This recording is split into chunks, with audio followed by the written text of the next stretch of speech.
It's time for Security Now. Steve Gibson is here. He says there's not a lot of news, so we're going to do a lot of questions from the audience, feedback, and so forth. And then Steve will explain, in his understanding of what is going on with AI, the search for artificial general intelligence, and how close we're coming. I think you're going to like this episode. Security Now is next. Podcasts you love. From people you trust. This is Twit. This is Security Now with Steve Gibson, episode 1001, recorded Tuesday, November 19th, 2024. Artificial General Intelligence. It's time for Security Now, the show where we cover your security, privacy, safety, how computers work, what's so intelligent about artificial intelligence, all that jazz, with the most intelligent guy I know, this cat right here, Mr. Steve Gibson. Hi, Steve. I am not that, Leo. You are not that? No, I'm what do we call it? A domain expert. Yes. I have some expertise in a couple places, but when it comes to Sudoku, you're just like the rest of us. And when it comes to artificial intelligence, I'm claiming no expertise. Well, I wanted to talk about, as I said last week, artificial general intelligence, AGI, because everyone's throwing the term around. We're hearing people talking about it. What caught my attention was when Sam Altman, the infamous and famous CEO of OpenAI, he claimed, "Oh yeah, we'll have that next year, any day." He now. said 2025. Yeah, and it's like, what? But he's kind of a salesman. Yes. Maybe this was just a nice little stock price boosting ploy. Yeah. But I wanted to take some time. I found a couple interesting articles with a lot of other people in the industry interviewed and some academics interviewed, and I thought, let's so today is like no one's going to find out some great revelation about AGI because I don't have it, but it's clearly a thing, and I just thought we should kind of put a marker down and say, okay, here's where it is. So you've done it before. You did it with blockchain. It's very frequent that you're able to, because that's how you work, digest all this stuff. You're kind of our retrieval augmented generation. you digest all this stuff and give it back to us so we can understand it. So I'm very much looking forward to this episode. Well, and if in the fullness of time, if I spend some time digging in, you're good then that would be interesting. But we got a bunch of stuff to talk about. We're going to look at this is a great story, how Microsoft lured the US government into a far deeper and expensive dependency upon its own proprietary cybersecurity solutions than the Biden administration expected. Also, Gmail will be offering native throwaway email aliases, much like Apple and Mozilla. We'll touch on that. Oh my God. And Russia, well, they're banning additional hosting companies. They're going to give their big internet cutoff switch another trial next month, and some other things that we'll talk about. And they used a diabolical Windows flaw to attack Ukrainians. It was found by a security group, and boy, when our old timers find out that something we assumed was safe might not be safe to do, that's going to raise some hair. Also, we're going to look at, I have a note from our listener about the value of old Security Now episodes. We're going to touch on TrueCrypt's successor, also using Cloudflare's tunnel service for remote network access. Another of our listeners said, hey, this is what I'm doing. So we're going to share that.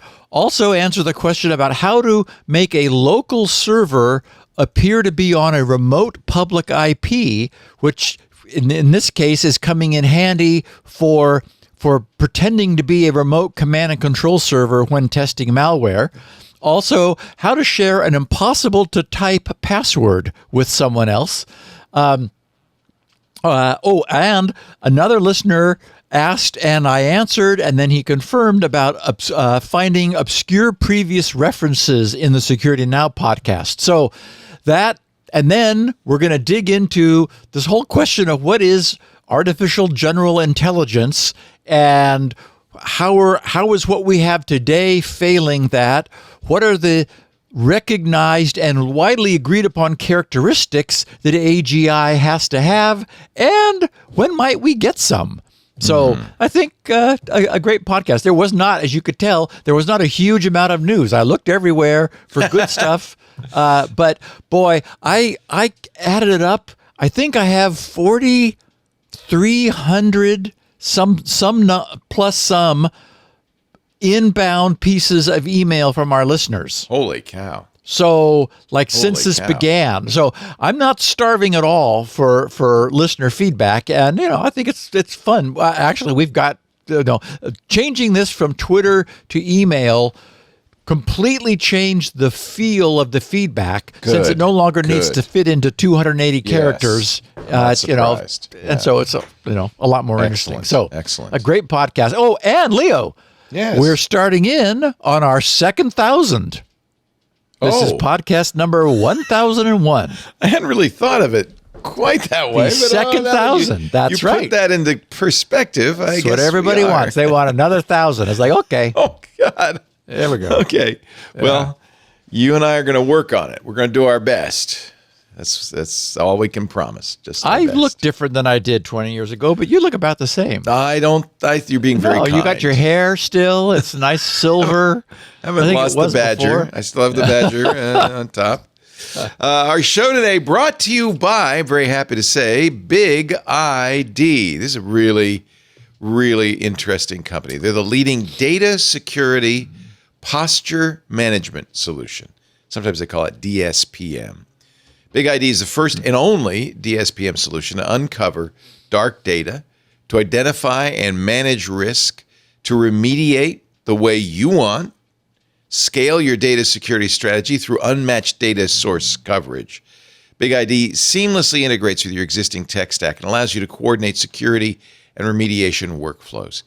You can take action on data risks, annotate, delete, quarantine, and more based on the data, all while maintaining an audit trail. Very important for compliance, right? Partners include ServiceNow, Palo Alto Networks, Microsoft, of course, Google, AWS, and more and more and more. And with Big ID's advanced AI models, you can reduce risk, accelerate time to insight. This is a new metric for me. I love it. Time to insight, TTI, and gain visibility and control over all your data. Now, let me give you an idea of the kinds of people who use Big ID. Who do you think would have an awful lot of data in an awful lot of places, in a variety of formats, some legacy formats? Who would need to know where all their data is in such a situation? How about, the U.S. Army, right? They use Big ID to illuminate all that dark data, to accelerate cloud migration, minimize redundancy, and to automate data retention. This quote is from the U.S. Training and Doctrine Command, is mind-boggling.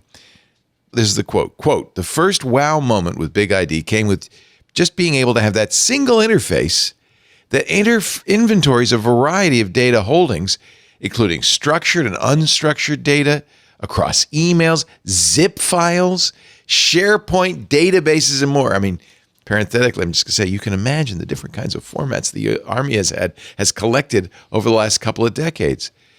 He goes on to say, to see that mass and be able to correlate across those is completely novel. I've never seen a capability that brings this together like Big ID does. That's a pretty good endorsement. CNBC recognized Big ID as one of the top 25 startups for the enterprise, named to the Inc. 5000, the Deloitte 500, 2 years in a row. They're the leading modern data security vendor in the market today. You need to know this name, Big ID.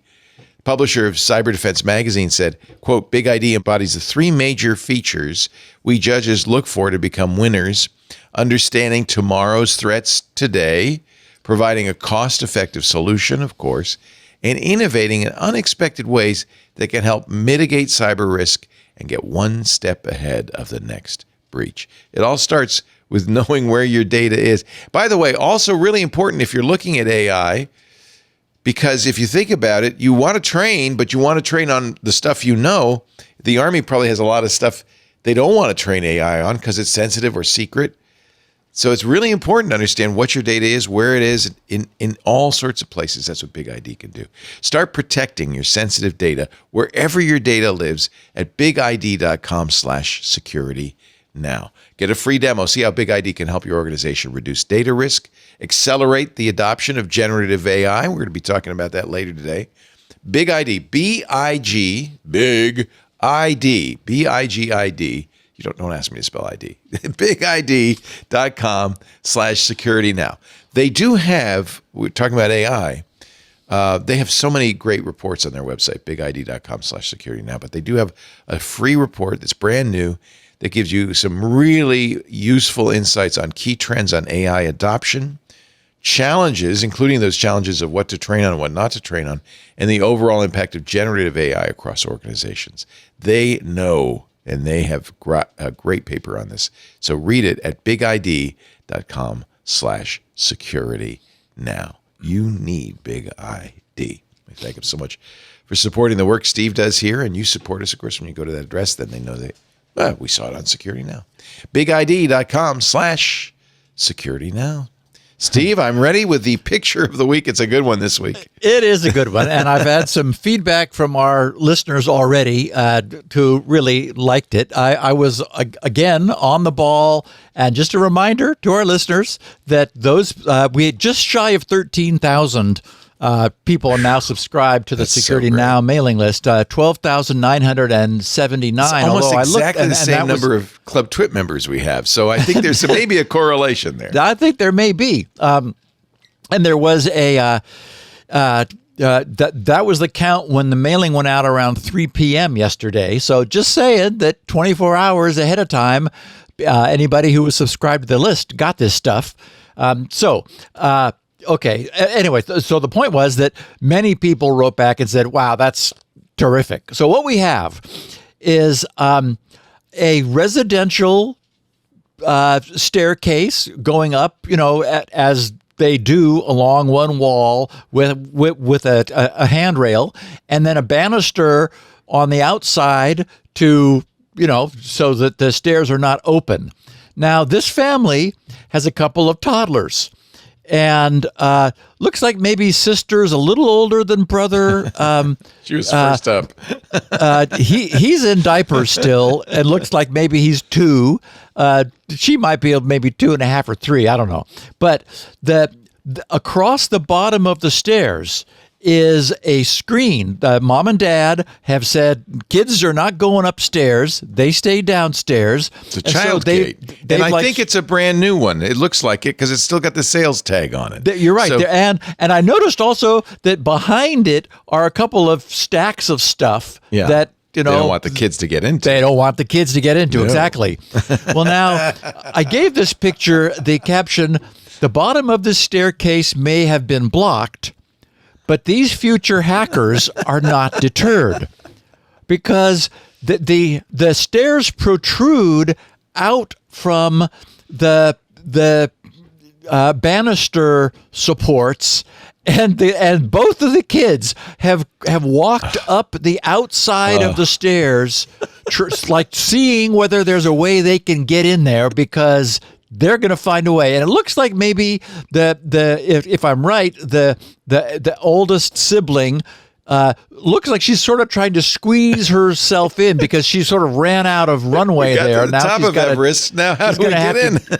So they are. We hope the analogy is not that they're behind bars, because the banister does look a little bit like that too. But these guys, they're determined to find a way past mom and dad's blockade of the stairs. So, oh boy, that's future hackers. Accurate, yeah. Future hackers. Okay, so some recent reporting by ProPublica raised some interesting questions, and I got a kick out of this. I'm sure that our listeners will too.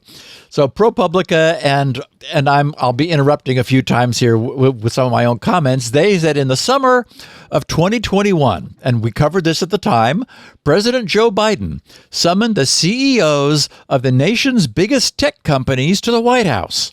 A series of cyber attacks linked to Russia, China, and Iran had left the government reeling. And of course, some of that was Microsoft's fault, right? And the administration had asked the heads of Microsoft, Amazon, Apple, Google, and others to offer concrete commitments to help the U.S. bolster its defenses. Biden told the executives gathered in the East Room, quote, "You have the power, the capacity, and the responsibility, I believe," he said, "to raise the bar on cybersecurity," unquote.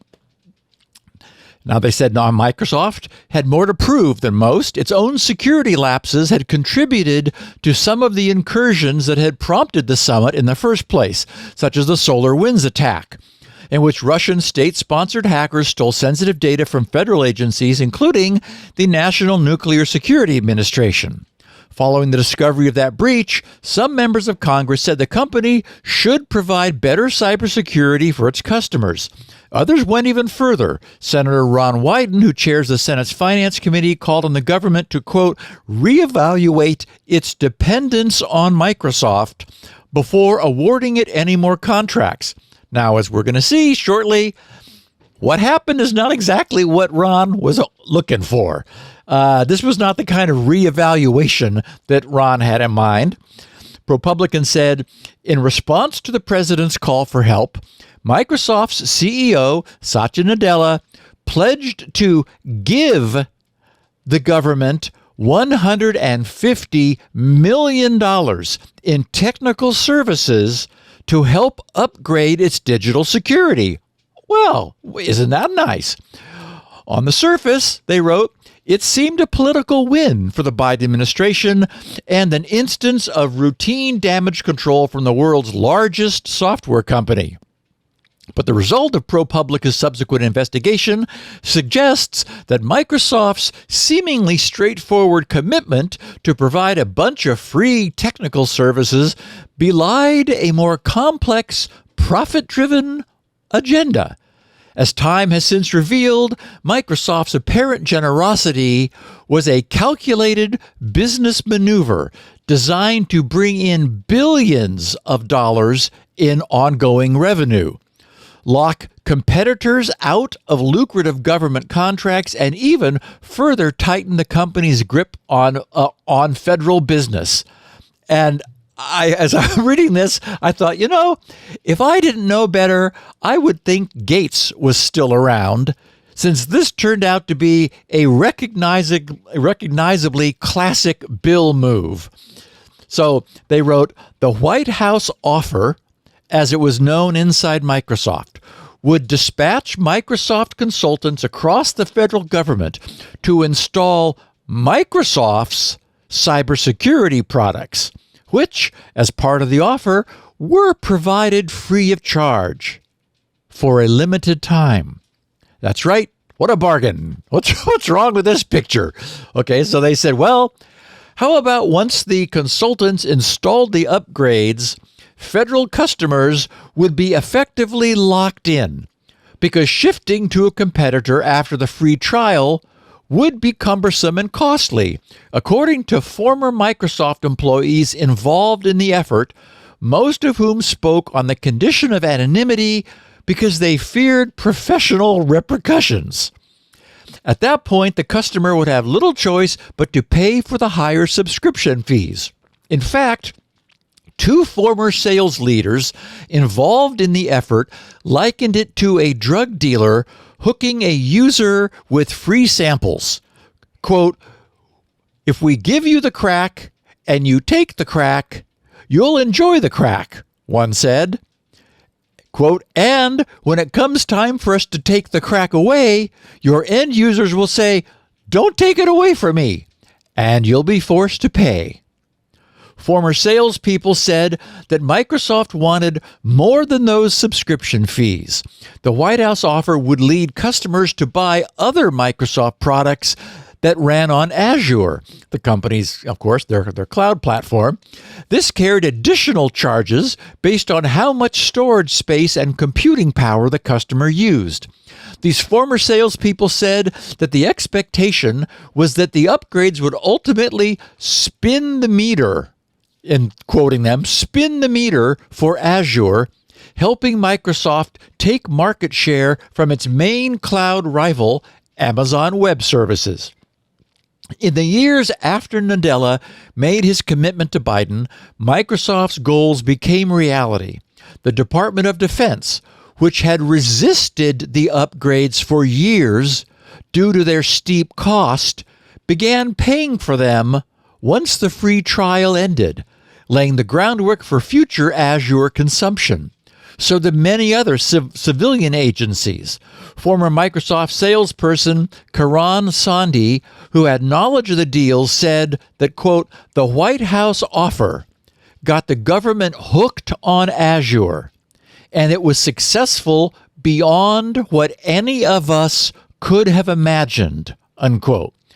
While Microsoft's gambit paid off handsomely for the company, legal experts told ProPublica the White House offer should have never come to pass, as they sidestep or even possibly violate federal laws that regulate government procurement.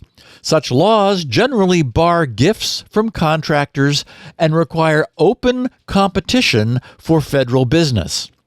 Eve Lyon, an attorney who worked for 4 decades as a procurement specialist in the federal government, said that accepting free product upgrades and consulting services collectively worth hundreds of millions of dollars is not like a free sample at Costco, where I can take a sample, say, thanks for the snack, and go on my merry way.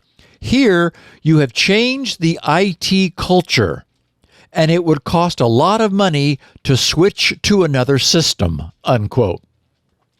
Microsoft, for its part, defended, of course, its conduct. Steve Fail, that's F-A-E-H-L. Good name, yeah. That's good. Yeah, I thought I should spell it. F-A-E-H-L, Steve Fail, the security leader for Microsoft's federal business, said in a statement, quote, the company's sole goal during this period was to support an urgent request by the administration to enhance the security posture of federal agencies who are continuously being targeted by sophisticated nation-state threat actors. There was no guarantee that agencies would purchase these licenses, and they were free to engage with other vendors to support their future security needs, unquote. Pricing for Microsoft's security suite was transparent, he said, and the company worked, quote, closely with the administration to ensure any service and support agreements were pursued ethically and in full compliance with federal laws and regulations, unquote. Fail said in the statement that Microsoft asked the White House to, quote, review the detail for antitrust concerns and ensure everything was proper, and they did so. I love the phrase hooked on Azure. I just think that on Azure. That's a nice ad campaign right there. There's only one little problem with this, of course. As we know, it really is surprisingly difficult to switch vendors. And of course, it gets worse. ProPublica found the White House summit ushered in a new form of concentrated reliance, as well as the kind of anti-competitive behavior the Biden administration has pledged to stamp out.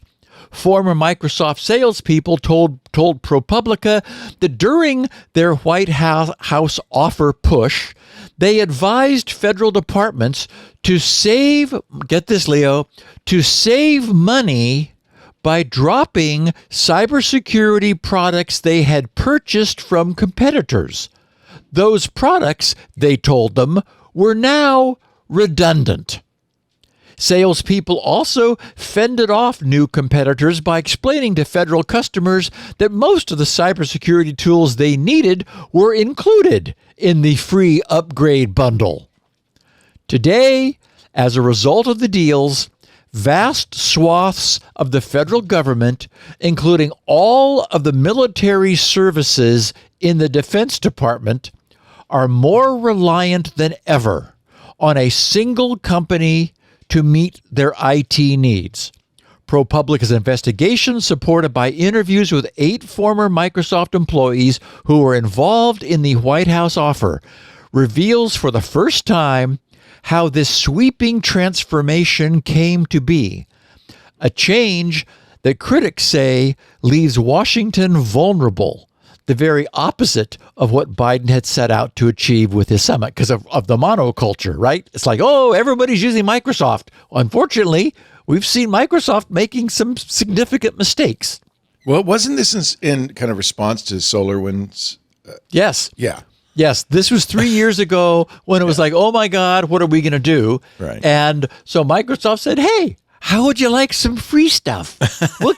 We'll give you $150 million of stuff for free. It was only free for the first year. I mean, it wasn't even free. It was a trial offer, basically. It was, I mean, so the ProPublica article, I've got a link in the show notes. It goes into much greater detail. That was just like the introduction quarter of it. So I have a link to it, as I said, for anyone who wants more. But I'm sure that all of our listeners get the idea.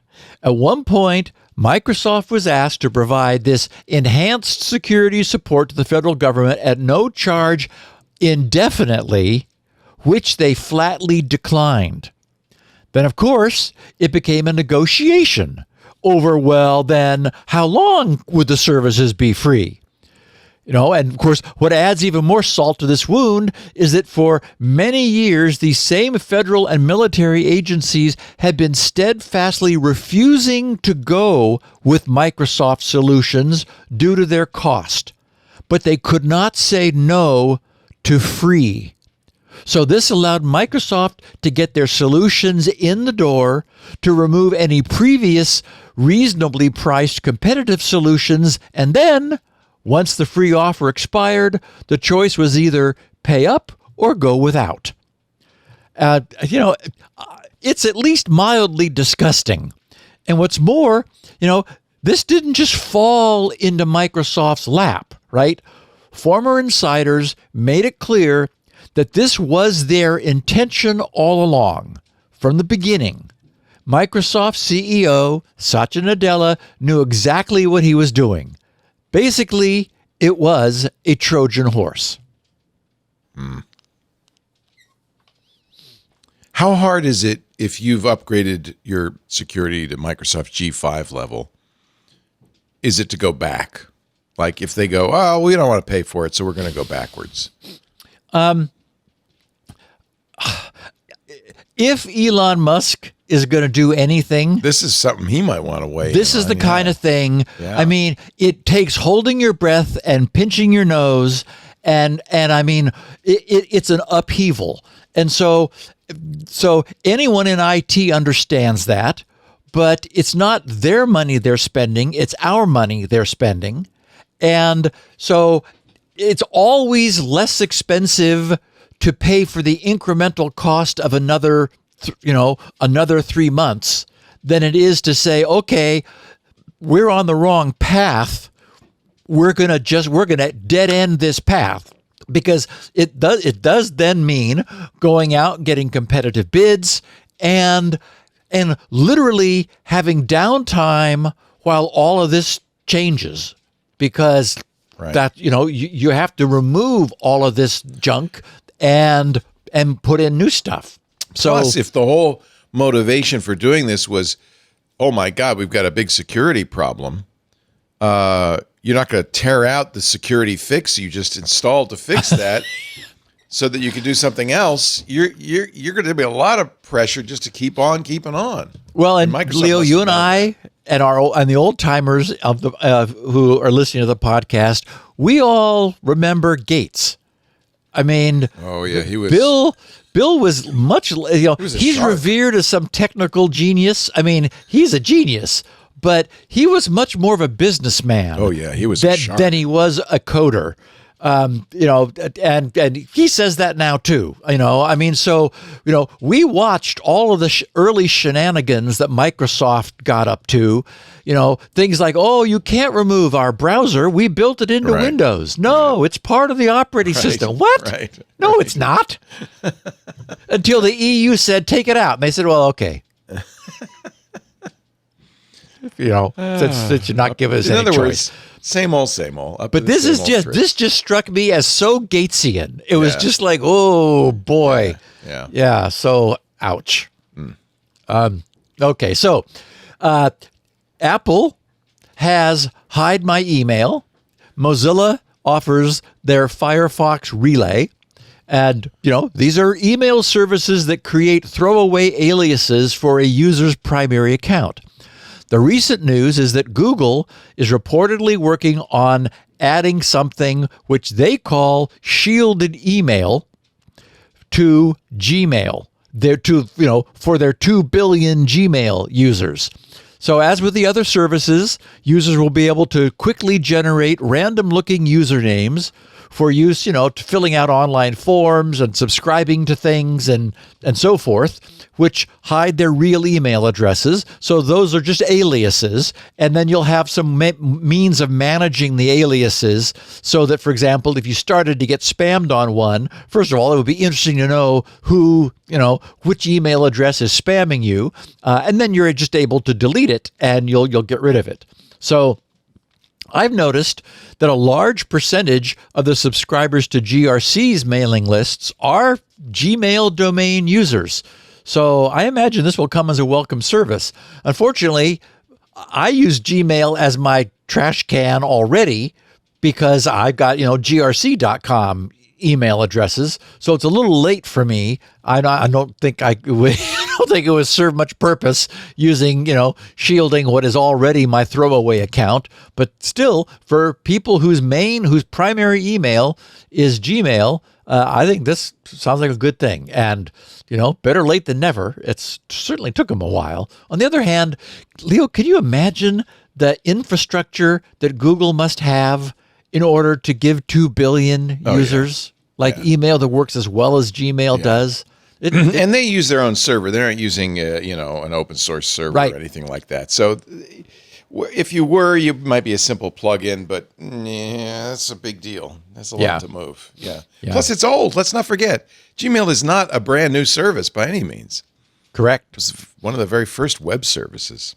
Correct. In fact, I remember, do you remember a guy named Steve Bass who was, he ran the Pasadena IBM PC user group. Oh, yes. Okay. PibMug Yeah. was the if you tried to pronounce the, anyway.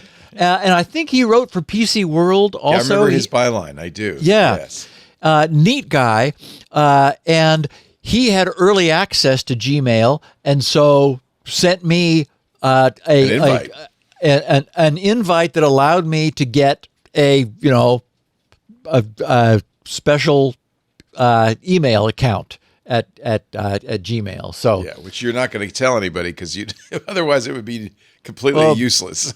it's believe me, it's next to that useless now. now, Anyway, yeah. It's just I have Laporte at Gmail, which was because I was also early on. very nice. Yep. And so everybody's decided, apparently, the spam world has decided that I'm French. And I get a lot of French spam, almost exclusively French spam.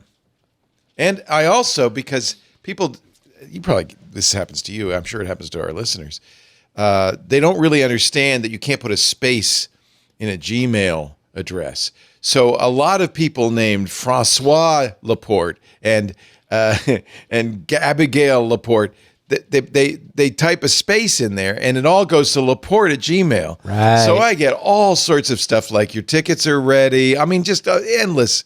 Your reservations for tonight in Paris. I mean, I'm tempted, but no, I'm Well, and you're right. The problem with it being that big like all those domains or all those names in a single domain is that if it is not like, BZQRT79 or something, if it is Leo or Fred, it's the end of the world. It's like, goodbye. There's a story about Jim at AOL.com. Poor Jim never really did get to use that email address. Wow. Do you want me to take a break or do you want to continue on? I think now is a good time. We're half an hour in, and then we're going to talk about it's definitely not love coming from Russia. So from Russia. We're going to talk about some, love. and we do get to talk about Roskomnadzor. Thank you, Steve. Our show today brought to you by those great folks at DeleteMe. I have some direct experience with DeleteMe because we have been using it for our CEO for some time now. If you've ever searched for your name online, I don't actually recommend that you do this. But if you've done it, you know how much of your personal information is right there in public. And it's all data brokers. They've been collecting this stuff for years. Every app you use, it's not just TikTok, it's Facebook, it's Instagram, every site you visit. And they take all that information, they collate it, and they make basically a dossier about you and your family, about everybody you know. Maintaining privacy is more than a personal concern. It's a family affair. That's why DeleteMe has introduced family plans, so you can have DeleteMe for everyone in the family. I think they do have this corporate plans as well. I think that's what we use because you really should have DeleteMe for every manager in your company. I've told this story before, forgive me if it's, you've heard it before, but we ran to DeleteMe because Lisa, somehow bad guys figured out what her phone number was, what company she worked for, and who her direct reports were, and what their phone numbers were. I wonder where they got that information, right? And as a result, they were able to do a spear phishing campaign purporting to be texts from Lisa's phone, the CEO's phone, saying, quick, I need some Amazon gift cards. I'm in a meeting. Get them and send them to this address. Fortunately, our employees are smarter than that. But it immediately told me, we got to do something to reduce the amount of information about our management online. And that's when we went to DeleteMe. DeleteMe helps reduce risk from identity theft, from cybersecurity threats like that, from harassment, from all of the things privacy violations can do. It is not a nice thing. DeleteMe's experts know where the data is. They will find and remove your information from hundreds of data brokers. And by the way, if you get the family or the corporate plan, you can assign a data sheet for each member that's tailored to them so that you could say, well, don't delete the Instagram information, but do delete the Facebook, that kind of thing. Easy to use controls. So as an account manager, you can manage privacy settings for the whole family. But this is important. Once they've removed that data, you don't just then walk away, because you could do that yourself. First of all, you need to know the hundreds of data brokers out there, but then you need to know as new ones come online, and they do every single day. It's a very profitable business. You need to know to go back, and that's what DeleteMe does. They continue to scan and remove your information regularly, not only from the existing data brokers, from all the new ones that pop up all the time.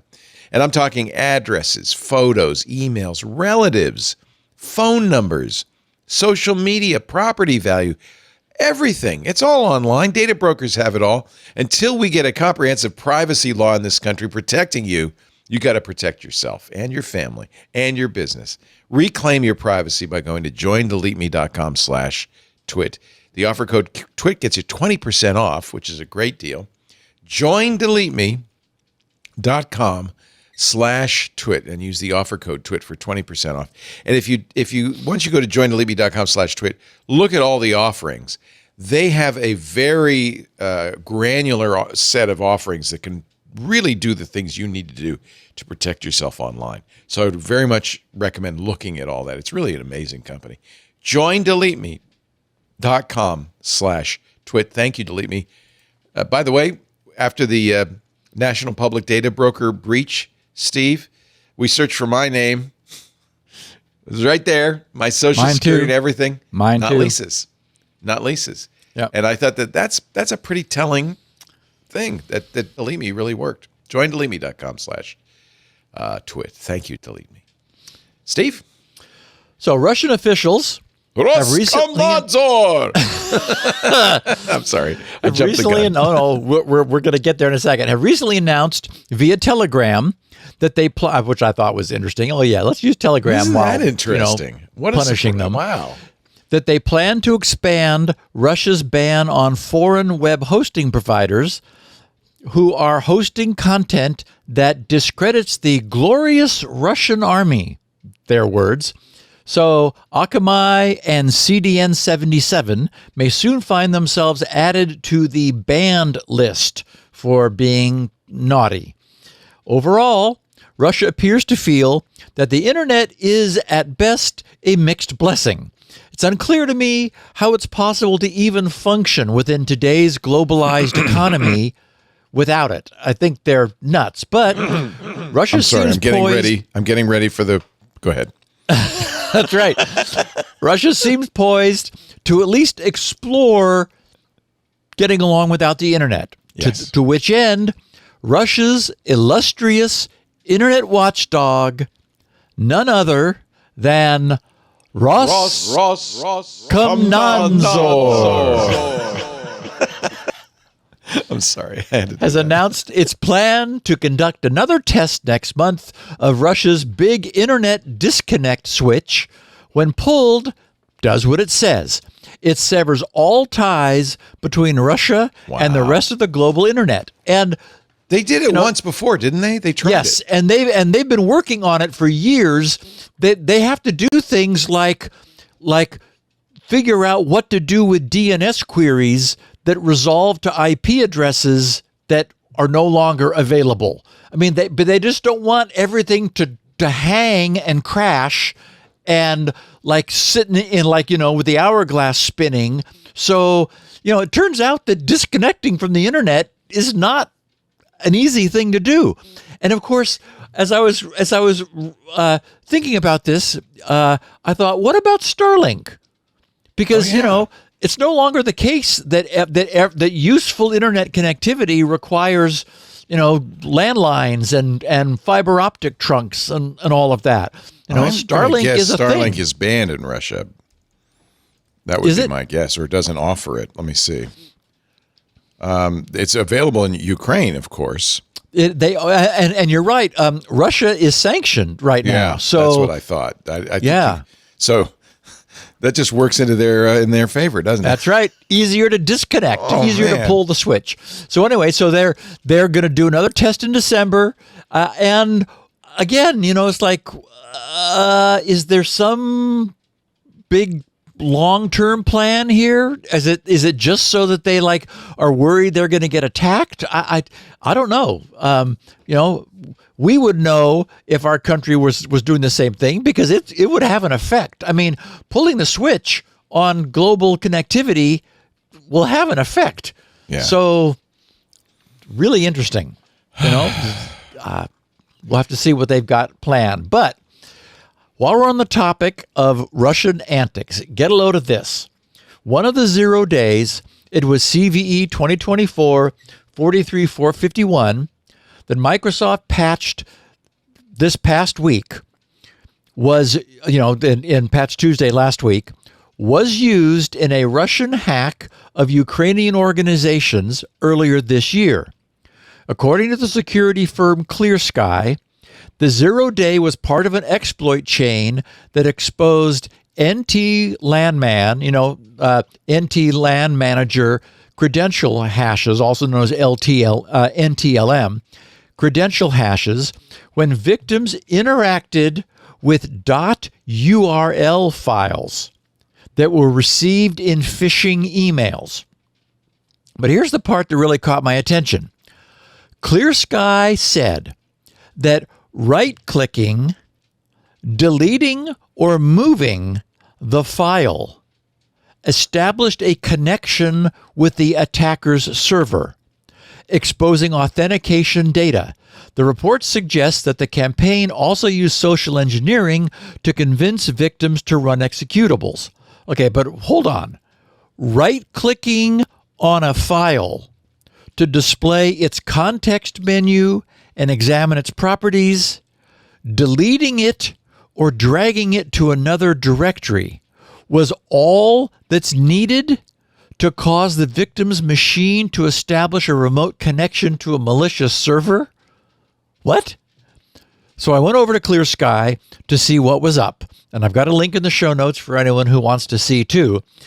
The Clear Sky research team posted their write-up last Wednesday, writing a new zero-day vulnerability, CVE. Oh, by the way, it was posted Wednesday because the patches were pushed on Tuesday, the day before, closing this down.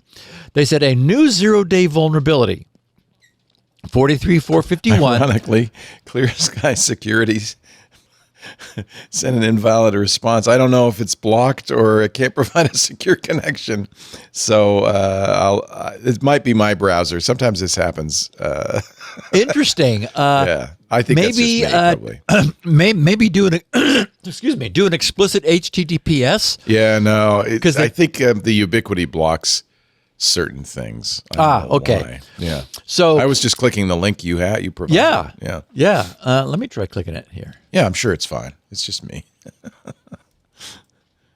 Yeah, I also have that from Safari. Yep. It just came right up for me. Yeah, so it's a Ubiquity. I've noticed this.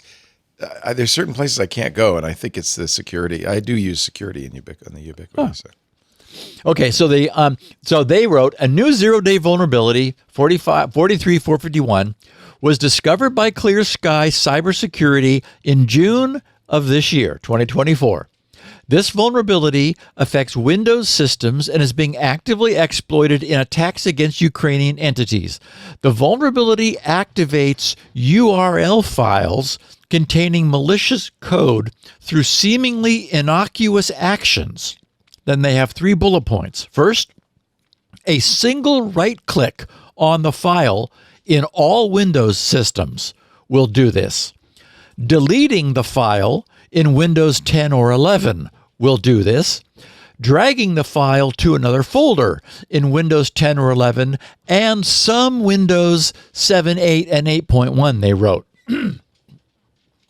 The malicious URL files were, and I should note that a URL file is just text, so it's kind of pushing it to call it malicious, but okay. It's just a link. It's just, it looks like an INI file.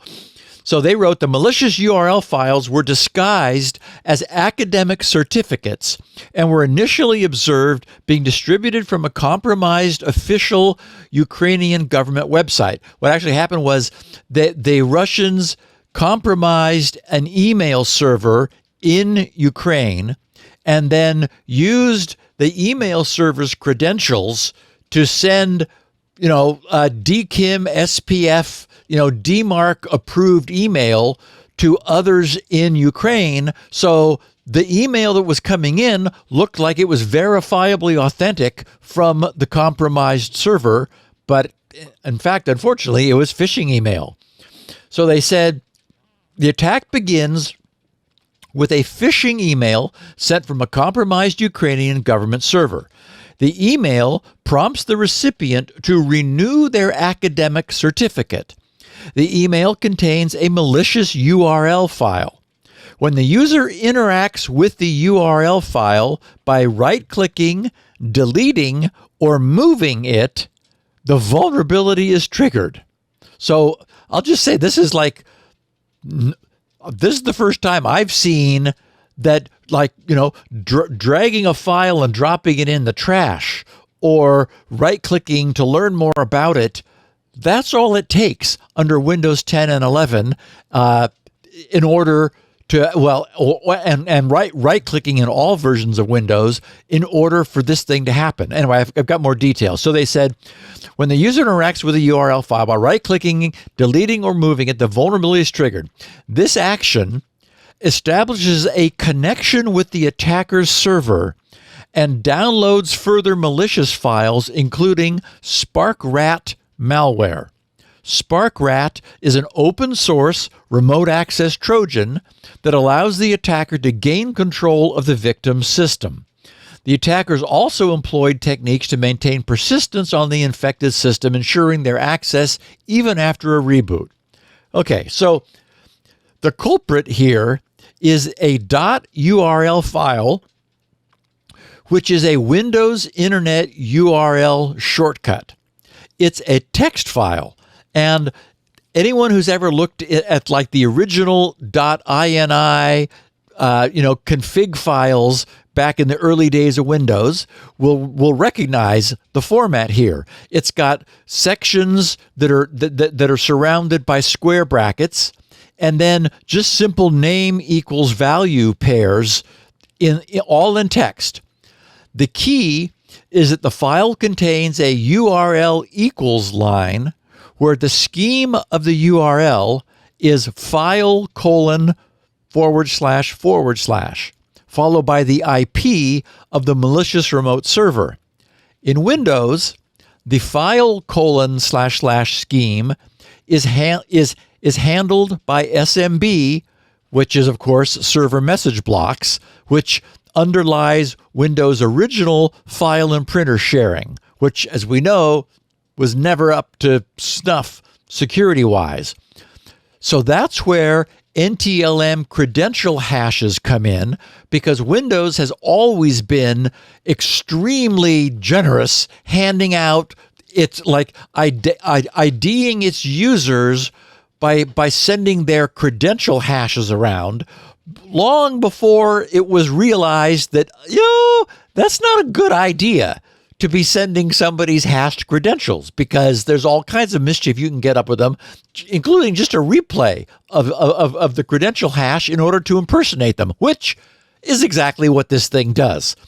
So apparently, upon even extremely innocuous contact with these files in Windows, and it's worse in more recent Windows 10 and 11, Windows Explorer will, without any prompting, reach out to the file server that's indicated in the shortcut, even without its recipient executing the shortcut.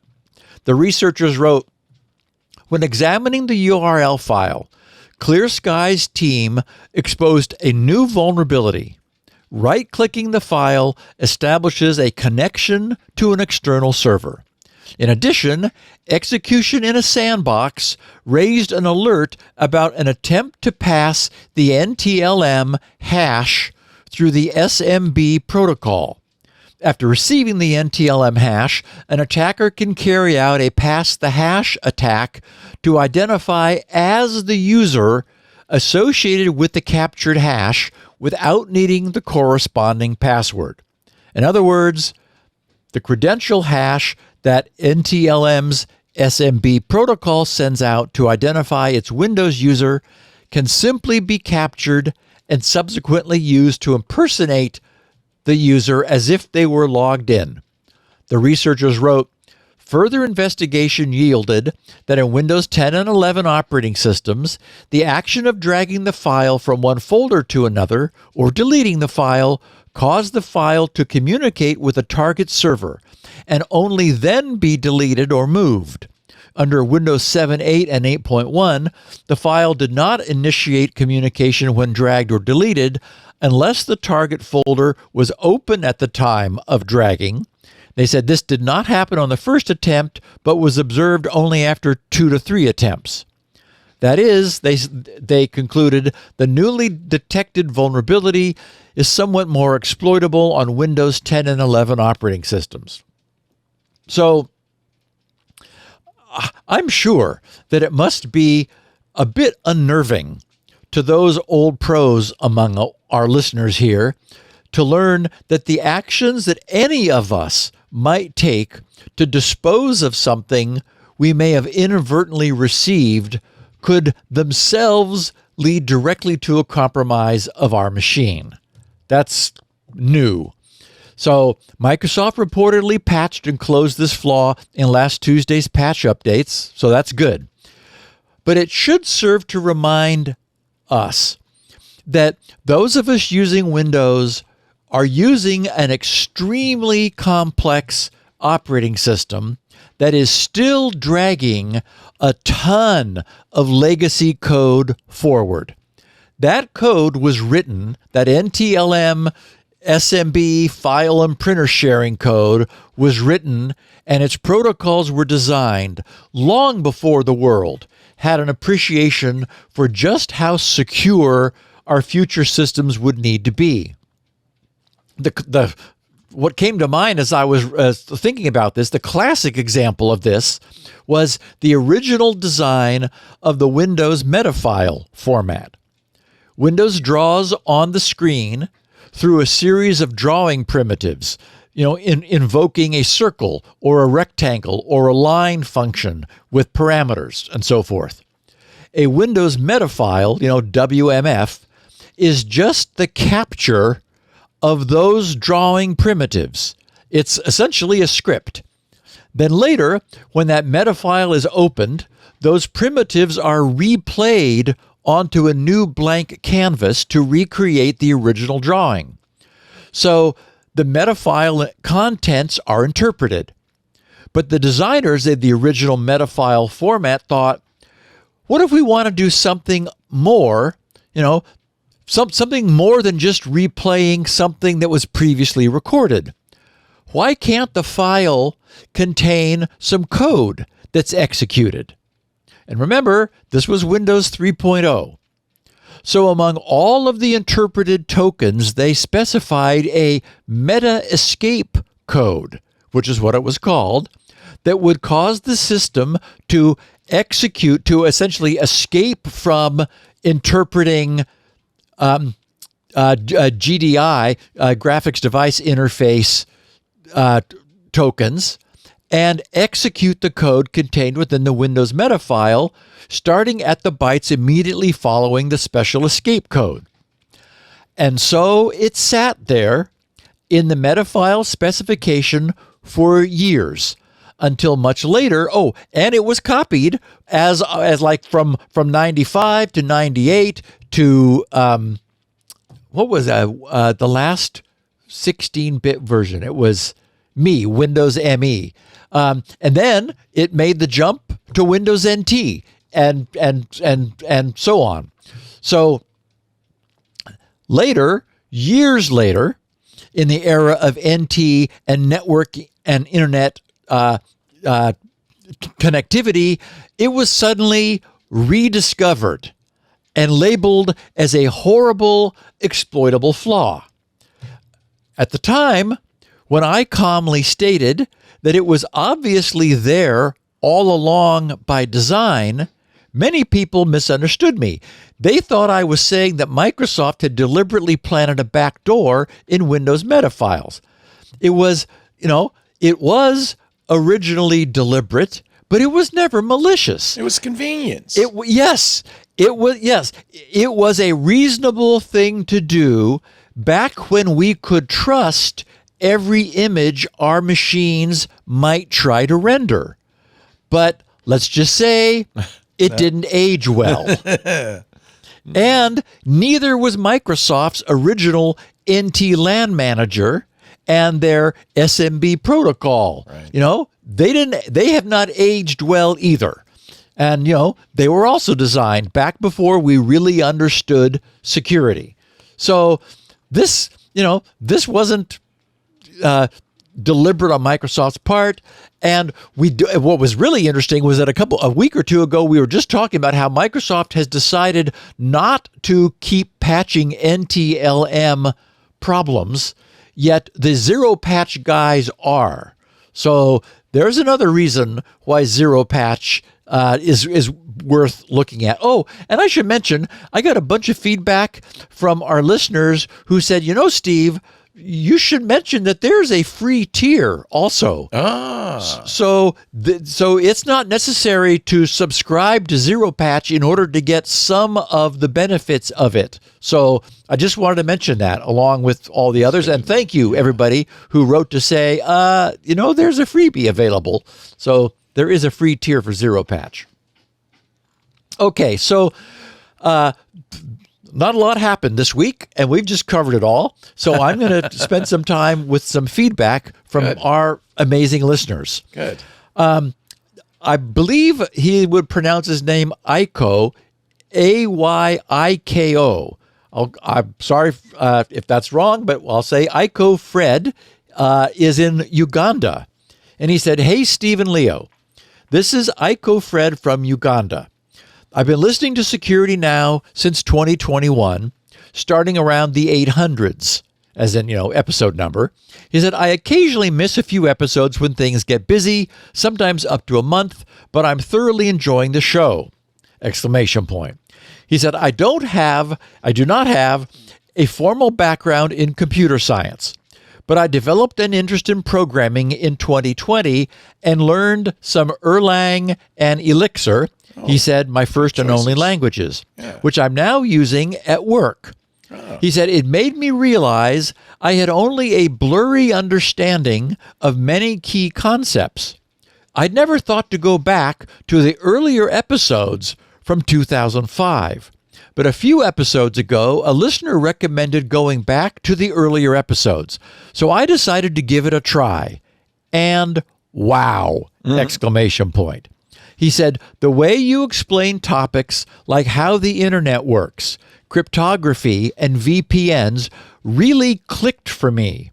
He said, "I was blown away by how much easier it was to understand these concepts through your explanations. Now I feel like I've been programming by superstition all along." He said, "Each feeling.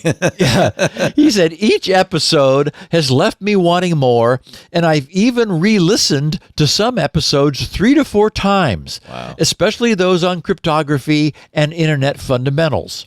I'm now on episode 58, and I'd encourage anyone with a shaky grasp on these topics to check out the earlier episodes. They won't regret it." Isn't that so sweet? That's so nice. I wanted to share that just as to remind our listeners about that. But he finishes saying, "One episode made me think, this is exactly what I need." He said, "That was episode 41, TrueCrypt." He said, "Unfortunately, I learned that TrueCrypt's development was discontinued in 2014. Do you have any recommendations for alternative tools with similar features to TrueCrypt that are compatible with Linux? I'd love something with the same level of privacy and security. Thank you again for all your work. I really appreciate it. Looking forward to episode 1000. Best regards." So I mentioned this bit of feedback last week that I wanted to share it this week because I know that this podcast has been discovered by many people years after we recorded those early fundamental technology podcasts. We've heard from others who, after discovering this podcast, had the idea of going back to start from scratch and catch up. And those people have invariably found that it was worth their time. So, frankly, part of me is tempted to just stop and recreate some of that work from the early days so that they're put back into everyone's feeds. But that doesn't make any sense because they're already there. Every podcast we've ever recorded remains available to everyone. And reproducing content we've already created would displace our new content for which we often barely have enough time as it is. So, from time to time, I'll take a moment, as I have here, to remind our listeners that back in the early days, we laid down many of the fundamentals of the way everything we're talking about today works. And it was done in a way that many people have found to be extremely accessible. Also, another thing we often hear is that while our listeners enjoy the content today, they feel that there's much they don't understand. They say like, well, I understand maybe 20% of what you're talking about. We just mentioned that a week or two ago.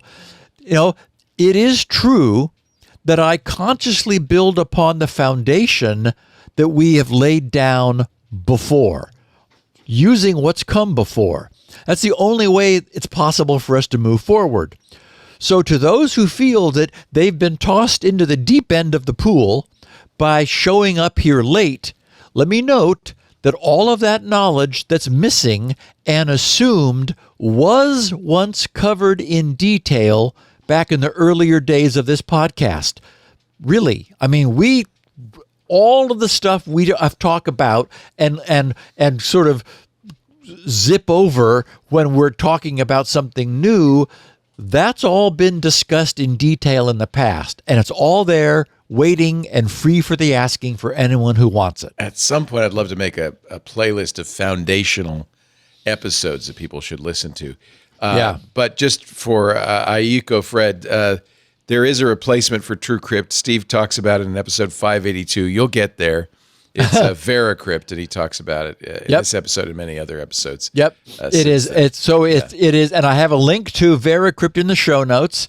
VeraCrypt.fr. VeraCrypt.fr. I went over and took a look, and it was updated a month or two ago. So it is being kept current, and it is platform agnostic. It'll work beautifully for Linux and encrypt your drive just like TrueCrypt once would have. Very nice. Yes. See, we covered it all. We've covered it all over the years. we have. Well, really have. Leo, how many thousands of hours? That's right. Wow. Several, at least. Okay, Scott Gottfried wrote to share his powerful solution for accessing his network from home. But Leo, let's take a break, and then we're going to find out what Scott is using in order to get roaming access. And it's not something we've ever talked about. Oh, how fun. Something new. Yeah, like Hamachi, or we've talked about a lot of different ways of doing stuff like that. Yeah. And Hamachi still exists. Really? But it was bought by LogMeIn. LogMeIn bought them. Yeah. And so it's a commercial service, but it's still there. And it was a great idea using 5 dot, right? Mm-hmm. Yeah. Exactly. Well, I can't wait to hear what else there is out there. But first, a word from our fine sponsor, a name I know you know, 1Password. You may be thinking, oh yeah, I know, they do a really good password manager. Well, this is a new product from 1Password. Kind of takes a password manager the next step. It's called Extended Access Management. Now, let me ask you a question.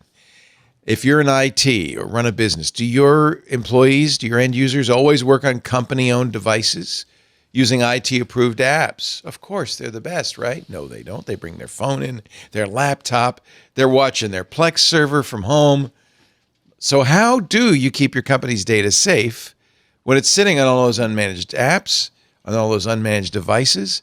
1Password's answer to that question, Extended Access Management. 1Password. Extended Access Management helps you secure every sign-in for every app on every device because it solves the problems traditional IAM, password management, and MDM cannot touch. Imagine your company's security like the quad of a college campus. The nice brick paths leading through the green sward between the ivy-covered buildings. Those are the company-owned apps, IT-approved apps, company-owned devices, the managed employee identities. It's all nice. It's all peaceful. But then, as on any college campus, there are the paths people actually use, the shortcuts worn through that beautiful green grass that is actually the straightest line from building A to building B. You don't want to go roundabout to get to Physics 101. You know about straight lines, right? Those are the unmanaged devices, the shadow IT apps, the non-employee identities like contractors. If you've got employees, it's inevitable they're going to do their own thing. Problem is, most security tools only work on those happy little brick paths. A lot of the security problems take place on the shortcuts. That's why you need 1Password, Extended Access Management. It's the first security solution that brings all these unmanaged devices, apps, and identities under your control. It ensures that every user credential is strong and protected, every device is known and healthy, every app is visible. It's security for the way we really work today, and it's now generally available to companies that use Okta or Microsoft Entra. It's also in beta for Google Workspace customers. So, good news. You can check it out right now at 1password.com/security now. This is really an exciting new offering from 1Password.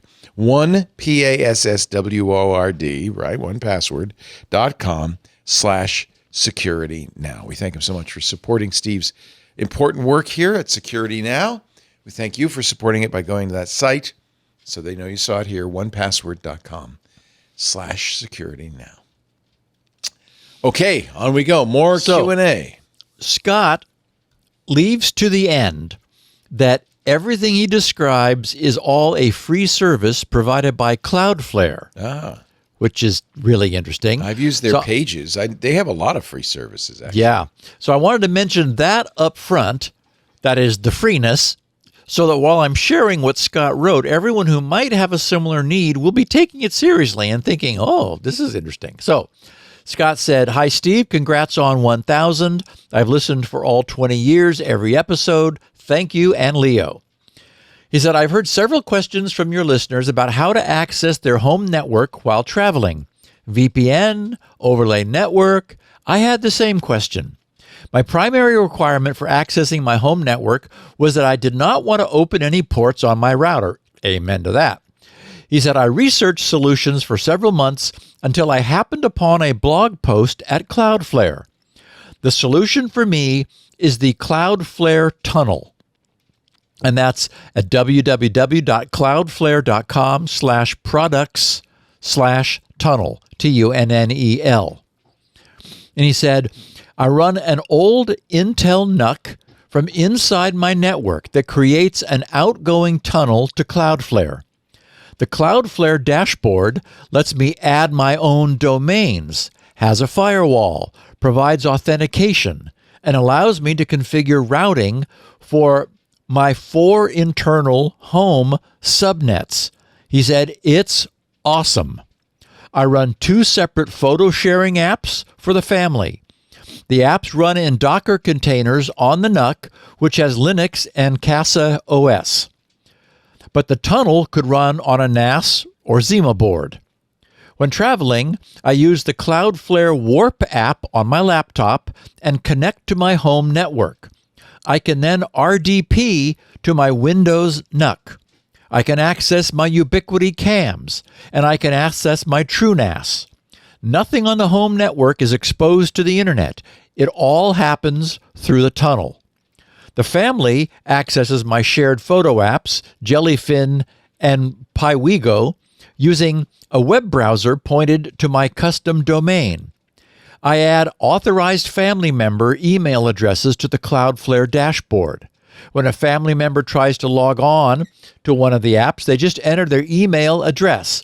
They are sent a PIN for access. All of that is handled by Cloudflare. It's a little bit of a propeller beanie kind of stuff, but one could just start with a tunnel to access the home network without sharing apps and dealing with authentication. Oh," he says, "I forgot to mention, all of the stuff I use at Cloudflare is free, all caps, exclamation point. He said, I hope this might help anyone searching for this type of solution. Best, Scott." So thank you, Scott, for sharing that. It was news to me, so I went over to take a look. Cloudflare's tunnel page says, "Protect your web servers from direct attack. From the moment an application is deployed, developers and IT spend time locking it down, configuring ACLs, access control lists, rotating IP addresses, and using clunky solutions like GRE tunnels. There's a simpler and more secure way to protect your applications and web servers from direct attacks. Cloudflare Tunnel. Ensure your server is safe no matter where it's running, public cloud, private cloud, Kubernetes cluster, or even a Mac Mini under your TV." So, from Scott's description, it sounds like an extremely powerful and capable solution. For simple, safe remote connections to an internal network, it may be more than many of our listeners need, but I wanted to put it on everyone's radar, because it really does sound like a power user's tool. Being able to set up authentication, have registered email addresses where someone is able to receive a PIN, provide that back, and then automatically get access through the tunnel back to the network. There's a lot there. It does a lot. But anyway, it looks like a potentially very interesting solution. At the same time, I got a note from Jeff Price, who also happened to write, "Thanks for the emails. They're very helpful." He said, "I have," meaning the weekly Security Now, preview of the podcast. He said, "I have a medium-sized network at home with Synology NAS, dozens of IoT devices, etc. I've been using Tailscale for all remote connections. This means no open ports or port forwarding. I also set up a system inside my home as an exit node, which means even when I am traveling, I can encrypt all of my traffic back to my home and then exit from there. In other words, anything he's doing while he's traveling believes he's still at home, which can be useful for, access to streaming services and so forth that have specific geographic boundaries. He said, Tailscale has worked great, and it is much faster than OpenVPN. So just another, reminder that the overlay network solution is almost drop-in easy to use. And there are Tailscale and Zero Tier, and there's also Nebula and NetMaker. There are clients for all of the various OSs that we're using, and even for the various NASs. So, there's it is far less flexible and capable. It's also sort of more of a homegrown solution than Cloudflare's tunnel. Your mileage may vary. Pick the solution that seems best for you. Adam B. has an intriguing problem. He said, "Hi, Steve. I'm a long-time listener to the show. I'm not sure how long, but I definitely remember when you used to alternate episodes between topics and news." And he means news and feedback. He says, "I'm a proud SpinRite owner, and thanks to you and Leo getting me interested in HackerOne, a few $100s better off, having found a couple of local privilege escalation vulnerabilities during some poking around on my weekends." That's very cool. So he's a little bit of a, white hat hacker helping people. He says, "I have a question that I have not been able to find an answer to online, and I thought might interest you and my fellow listeners. I'm a hobbyist malware analyst," clearly from based on the experience he shared. Yeah. He said, "And as part of that, I often run the samples in a network that's isolated from the internet, just to see what happens. Sometimes the samples will try to communicate with a command and control server. Often, the hard-coded C2 server is a fully qualified domain name, but sometimes it's a public IP address. He says it can often be useful to pretend to be the command and control server, just to see what the sample sends. When the C2 server is a fully qualified domain name, it's easy enough to use my own DNS server in the isolated network to answer the DNS request with an A record IP address of my choosing." Meaning that, right? So the malware says, I need the IP address of badguys.ru. And because he's created an isolated network, he's got his own DNS server. So the machine running the malware generates a DNS query to badguys.ru, and the DNS responds with 192.168.0.20 or something, which is a machine on that network. So that's where the malware attempts to connect to, which is his own server, so he can see what's going on. He said, however, when the C2 server is a public IP address, this becomes more troublesome. "I think I have two choices," he wrote. He said, "One, patch the sample to change the IP address to one on the LAN. Or two, somehow get my LAN to answer the ARP request with a MAC address of my choosing." He said, "The problem with choice number one is that this isn't practical at scale," meaning, patching the malware in order to point it to something local. And I agree. And he said, sometimes I like to run 10, 20, or 50 versions of the same malware family. He said, "I don't want to have to manually patch 50 different samples. It also seems like the less satisfactory choice. The problem with choice two is that I simply can't figure out how to do it. How can I configure my network so that if a sample makes a request for a public IP address, in other words, one that isn't in the /24 of my LAN, the request is handled by my C2 server? The best answer I could find online was concerned with ARP poisoning, but this seemed very unreliable and likely to cause an unstable network. It feels like the answer will be something to do with the default gateway, but I can't figure it out. I hope that makes sense. I would really appreciate your thoughts on the subject. A big thank you to you, Leo, and the whole team. Kind regards, Adam. Okay, what Adam wants to do can definitely be done in a highly robust fashion. It would be possible to manually add static routes to the routing table of the machine that's hosting the malware. This would cause the traffic bound for that target IP to override the normal non-local default route, which would send the traffic out to the network's gateway interface and instead to another local network interface. But doing that is tricky and messy. The more straightforward solution, and it's really slick, would be to obtain a router that has some extra hardware interfaces. That little NetGate SG1100, which I'm using here, has an aux network connection. You know, it's got WAN and LAN and aux, as in auxiliary. And it's not a simple switch using the same network as the LAN. It's a separate network interface. And that can be given its own LAN. Or, for example, one of those Protectli, Protectli, Protectli Vault devices. I'm using one of those at my other location. Those are nice also, and Amazon has those for sale, or you can get them directly from Protectli. The idea is to have an extra physical network interface. You would use the router software, such as pfSense or OPNSense, to define another small LAN network for that extra interface.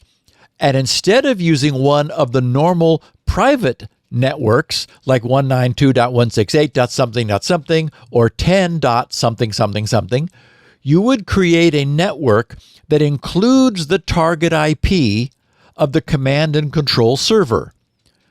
You then attach a machine, this C2, your command and control spoof server. You attach a machine to that interface and manually assign it the IP of the command and control server that the malware is looking for. Now, whenever the malware in the host machine addresses internet traffic to that remote public IP, your local router's routing table will see that the IP matches within that extra network and will send the traffic to it rather than out onto the public internet. So you wind up with a very straightforward, robust, and easily adjusted and maintained solution. And yes, Dale Myers has a problem. I've forgotten how many breaks we've taken. I thought there was something going on. We have one more, so you could put that anywhere you want. Okay, only one left. Only Good. one more. Yeah. And then we'll finish our feedback. And before we get into what is AGI, thank you. Dale Myers has a problem no one should ever face. He said, "Hi, Steve. I never thought when I started listening at 0001 that there would ever be 1,000 and still counting Security Now podcasts." He said, "I started at the beginning, right after Fred Langa suggested that your podcast might be worthwhile. He was right. At the time, I was a volunteer in the IT department of a parochial school. The things I learned from Security Now led to important improvements in our system over the years.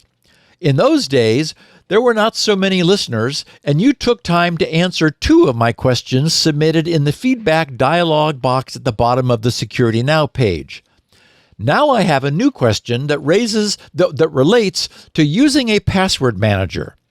He said, I've been doing a bit of traveling by air lately, and the last time I was in my travel agent's office, I decided to use some of the accumulated points. She said she could not access my account without my password.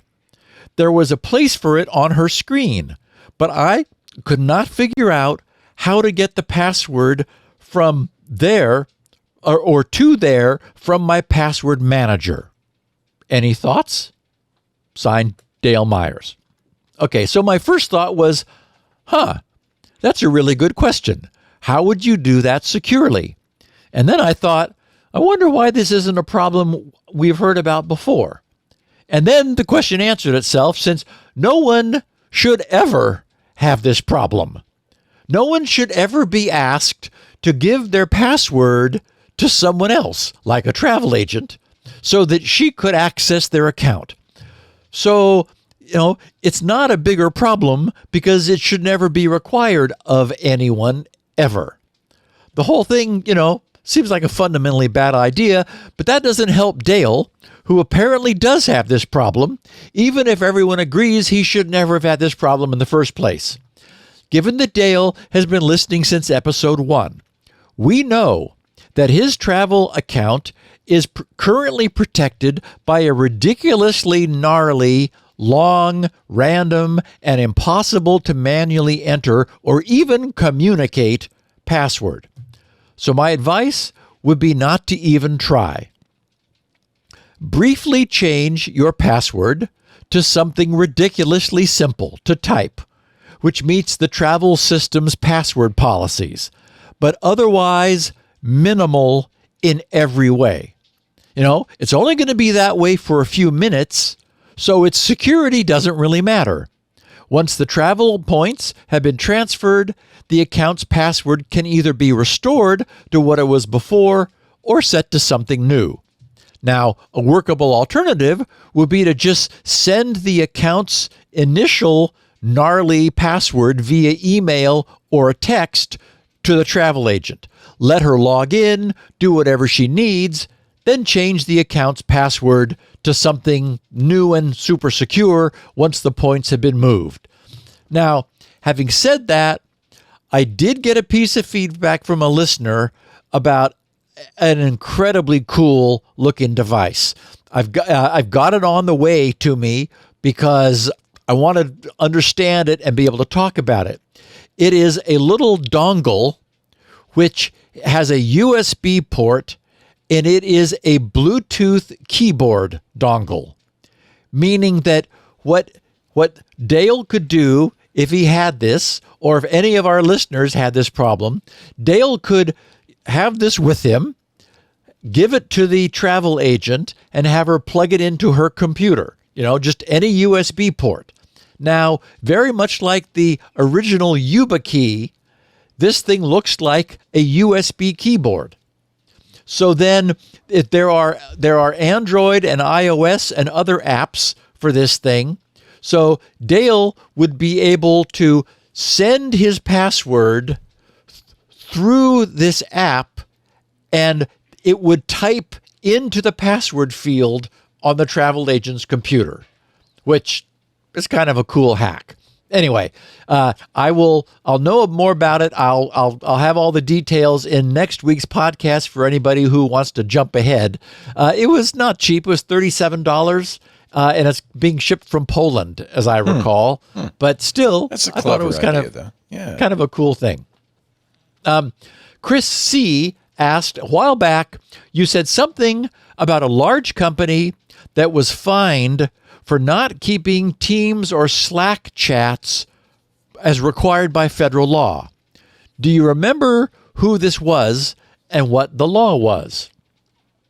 So I replied to Chris, I vaguely recall that in passing, but I have no specific recollection. And I said GRC's on-site search in the upper right of every page can be used to search only the podcast transcripts, which are fully indexed.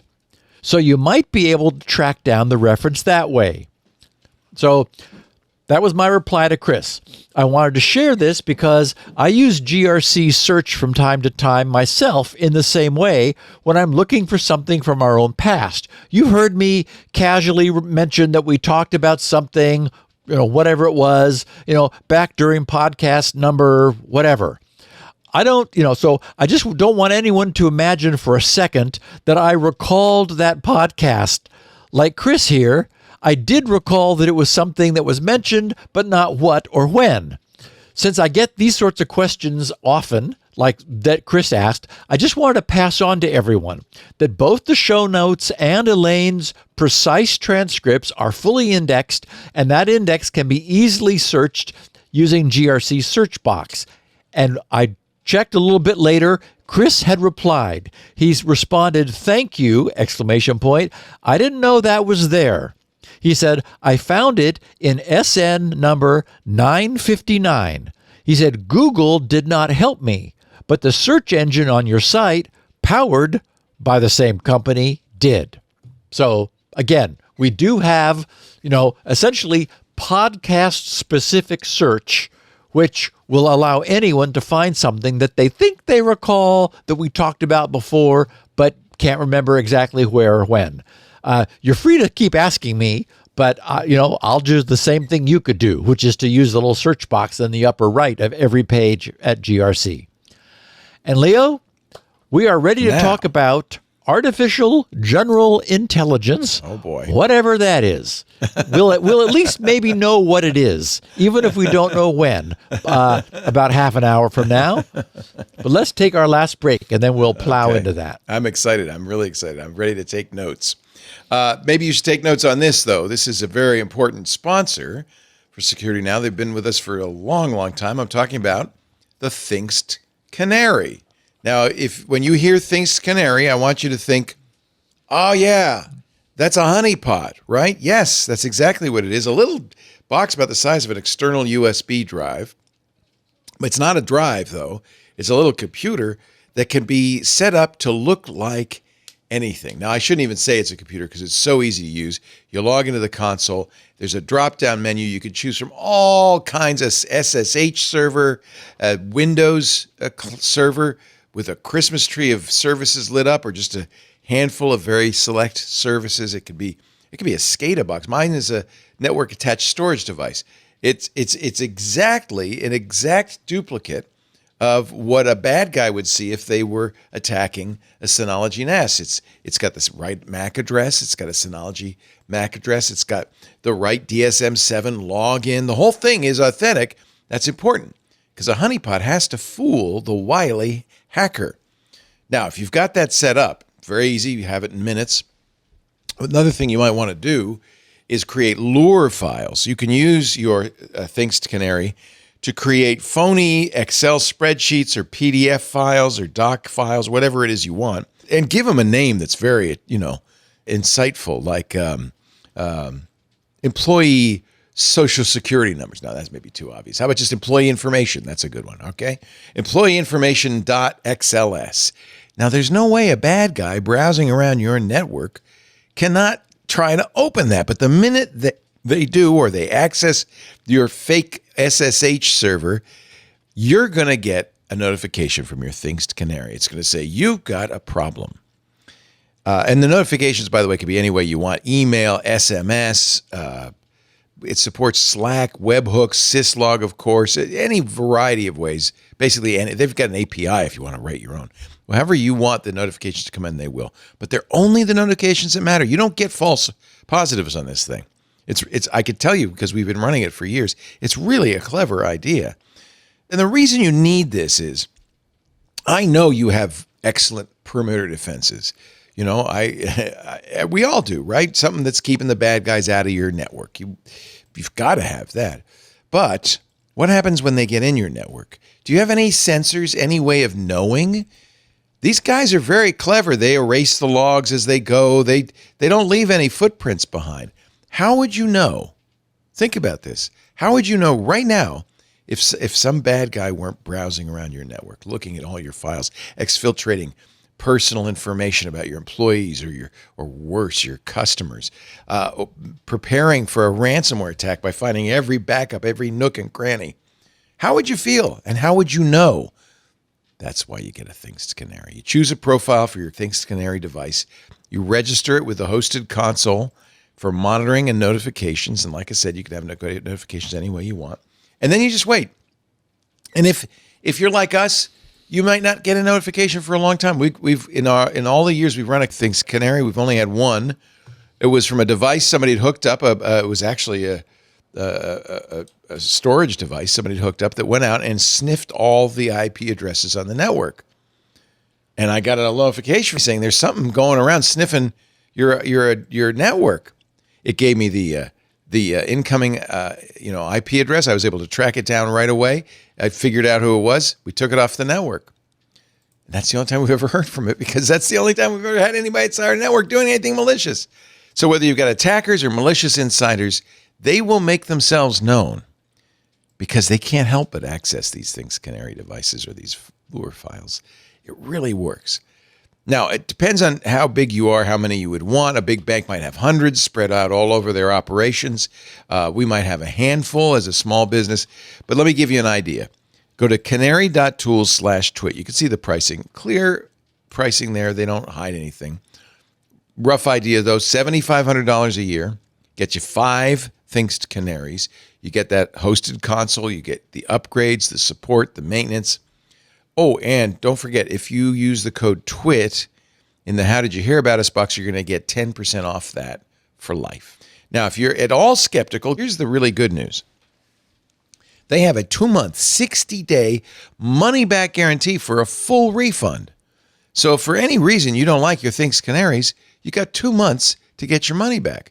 I might mention that in all the time that we've partnered with Thinkst Canary, that refund guarantee has never been claimed.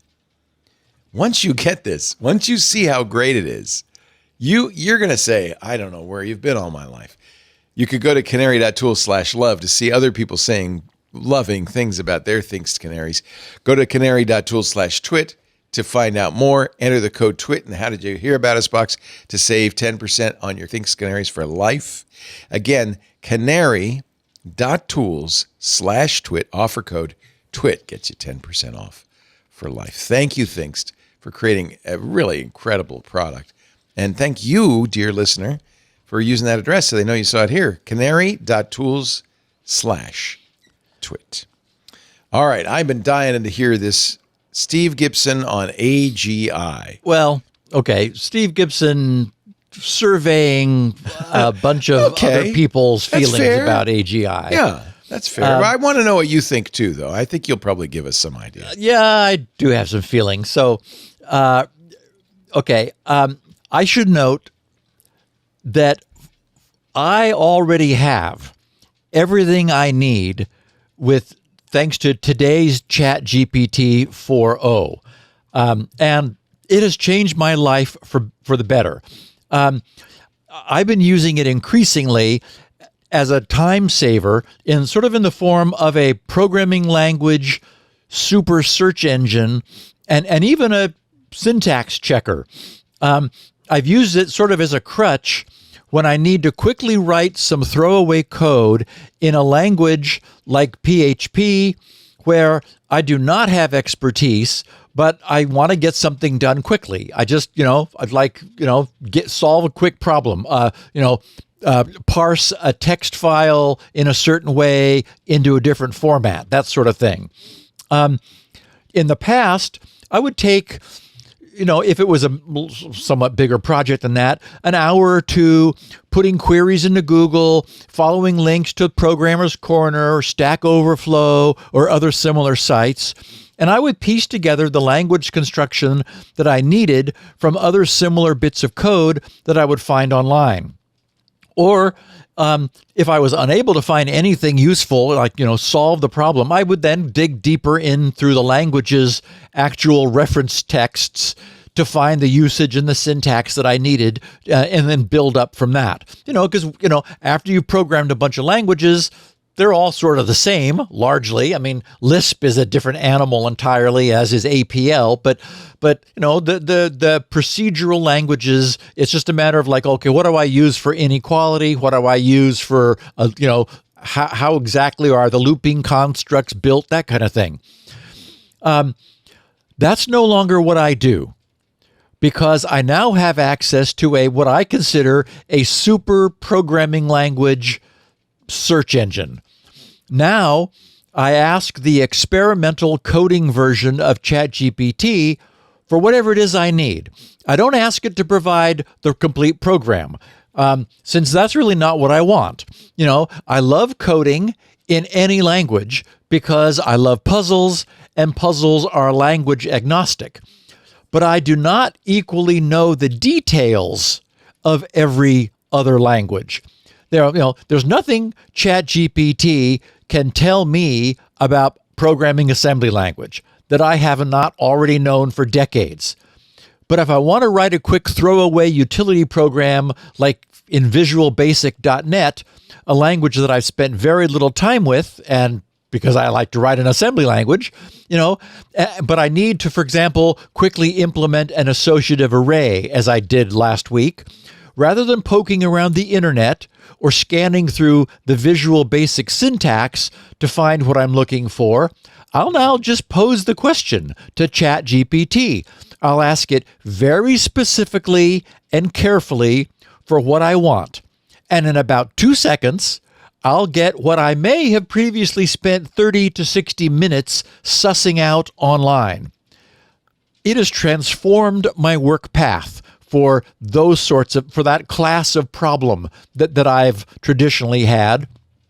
It's useful whenever I need some details where I do not have expertise, is I think the way I would put it. And I've seen plenty of criticism levied by other programmers of the code produced by today's AI. To me, it seems misplaced. That is, their criticism seems misplaced and maybe just a bit nervous. And maybe they're also asking the wrong question. I don't ask ChatGPT for a finished product because I know exactly what I want, and I'm not even sure I could specify the finished product in words, or that's what it's really good for. So I ask it just for specific bits and pieces, and I have to report that the results have been fantastic. I mean, it is literally, it's the way I will now code languages I don't know, I think is probably the best way to put it. It is, it's ingested the internet, and obviously we have to use the term it knowing them very advisedly. It doesn't know them, but whatever it is, I am able to ask it a question, and I actually get really good answers to tight problem domain questions. Okay. But what I want to explore today is what lies beyond what we have today, what the challenges are, and what predictions are being made about how and when we may get more, whatever that more is.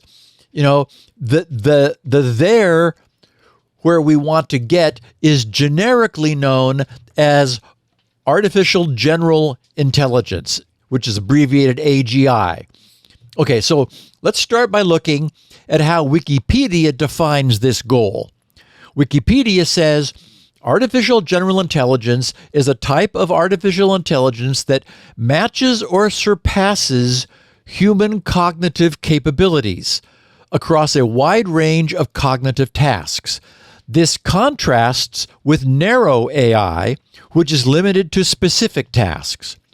Artificial superintelligence, ASI, on the other hand, refers to AGI that greatly exceeds human cognitive capabilities. AGI is considered one of the definitions of strong AI. They say creating AGI is a primary goal of AI research and of companies such as OpenAI and Meta. A 2020 survey identified 72 active AGI research and development projects across 37 countries. The timeline for achieving AGI remains a subject of ongoing debate among researchers and experts. As of 2023, some argue that it may be possible in years or decades. Others maintain it might take a century or longer. And a minority believe it may never be achieved. Notable AI researcher Geoffrey Hinton has expressed concerns about the rapid progress toward AGI, suggesting it could be achieved sooner than many expect.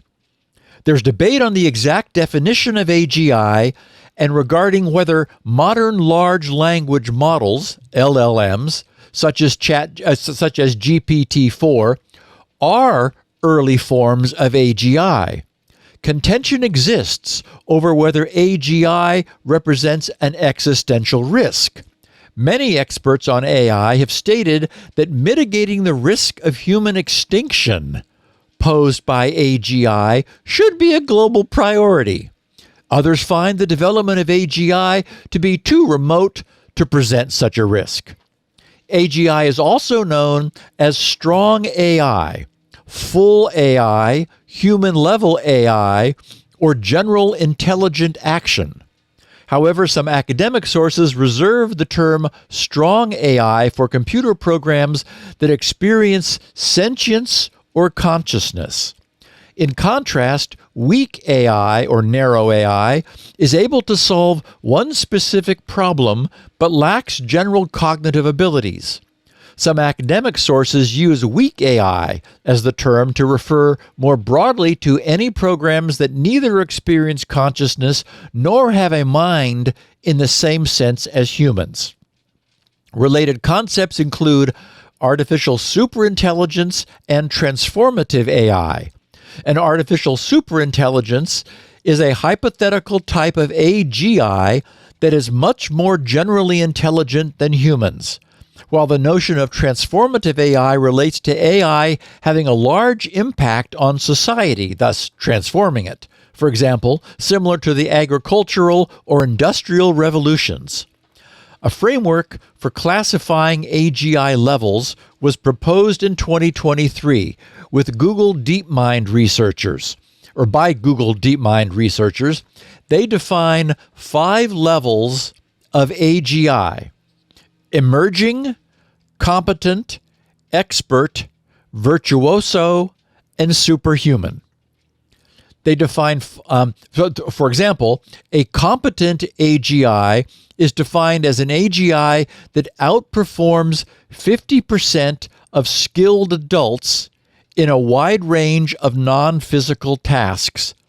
And a superhuman AGI, in other words, an artificial superintelligence, is similarly defined, but with a threshold of 100%.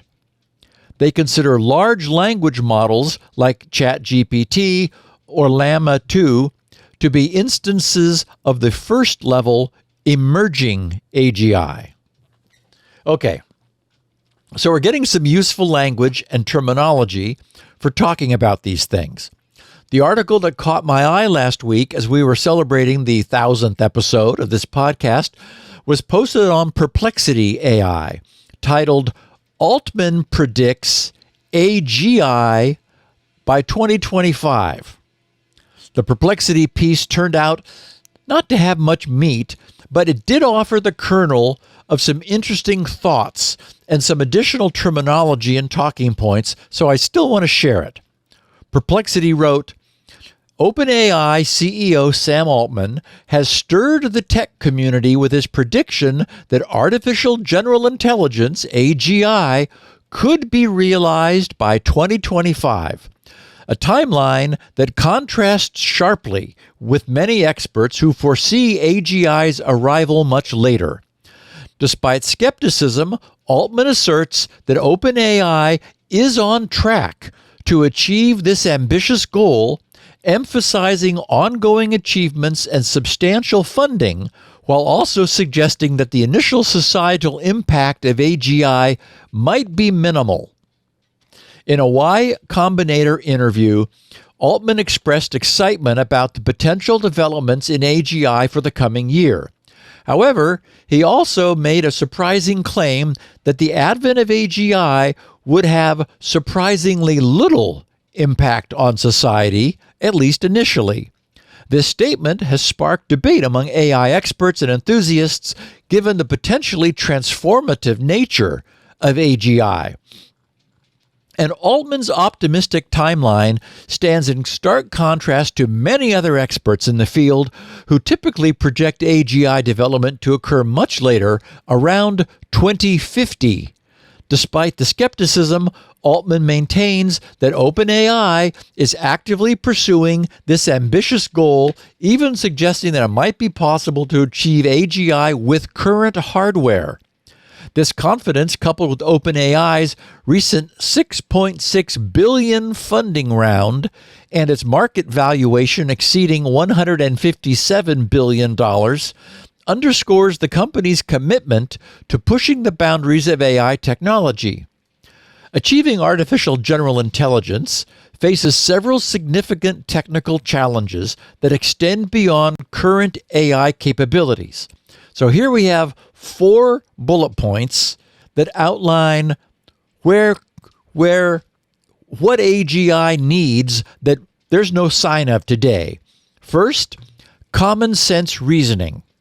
AGI systems must develop intuitive understanding of the world, including implicit knowledge and unspoken rules, to navigate complex social situations and make everyday judgments. Number 2, context awareness. AGI needs to dynamically adjust behavior and interpretations based on situational factors, environment, and prior experiences. Third, handling uncertainty. AGI must interpret incomplete or ambiguous data, draw inferences from limited information, and make sound decisions in the face of the unknown.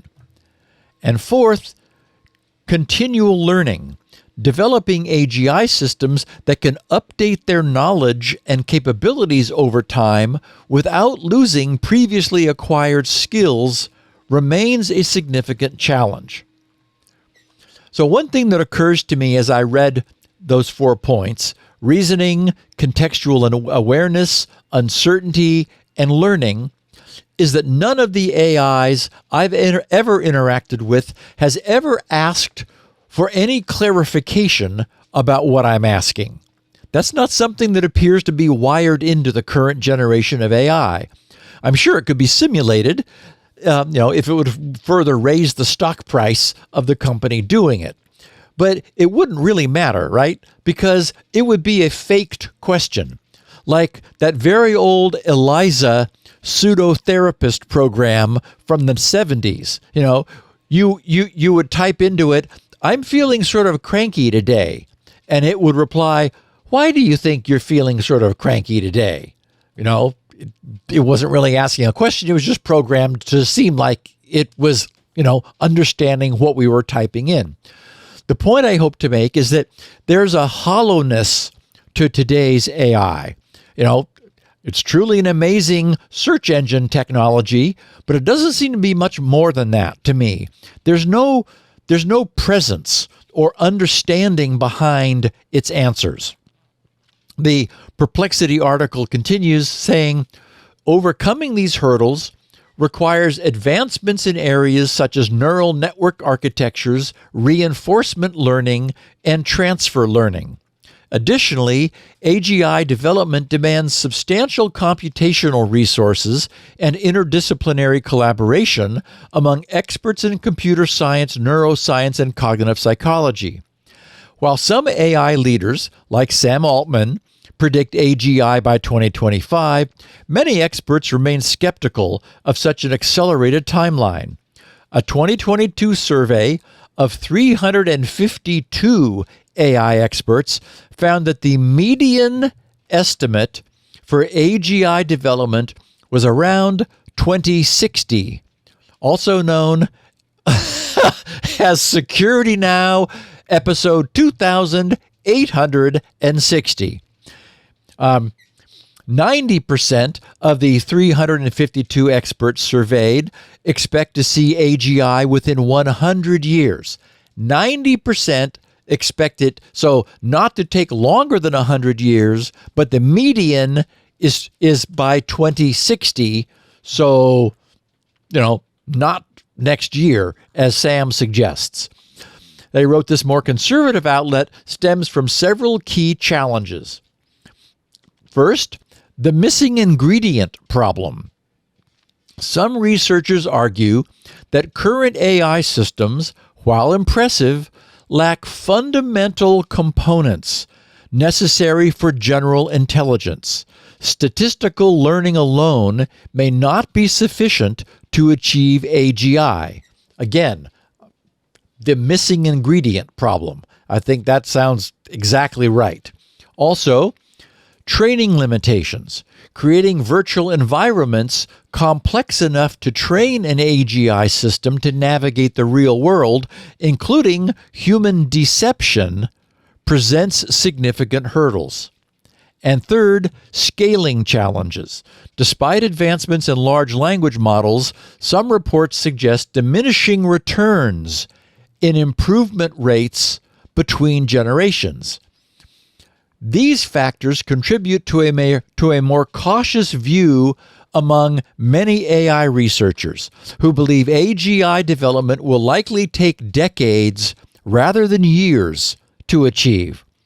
OpenAI has recently achieved significant milestones in both technological advancement and financial growth. The company successfully closed, and here they're saying again, a massive $6.6 billion funding round valuing it at $157 billion. But, who cares? That's just, Sam is a good salesman. They said this round attracted investments from major players like Microsoft, Nvidia, and SoftBank, highlighting the tech industry's confidence in OpenAI's potential. The company's flagship product, ChatGPT, has seen exponential growth, now boasting over 250 million weekly active users, and you count me among them. OpenAI has also made substantial inroads into the corporate sector, with 92% of Fortune 500 companies reportedly using its technologies. Despite these successes, OpenAI faces challenges, including high operational costs and the need for extensive computing power.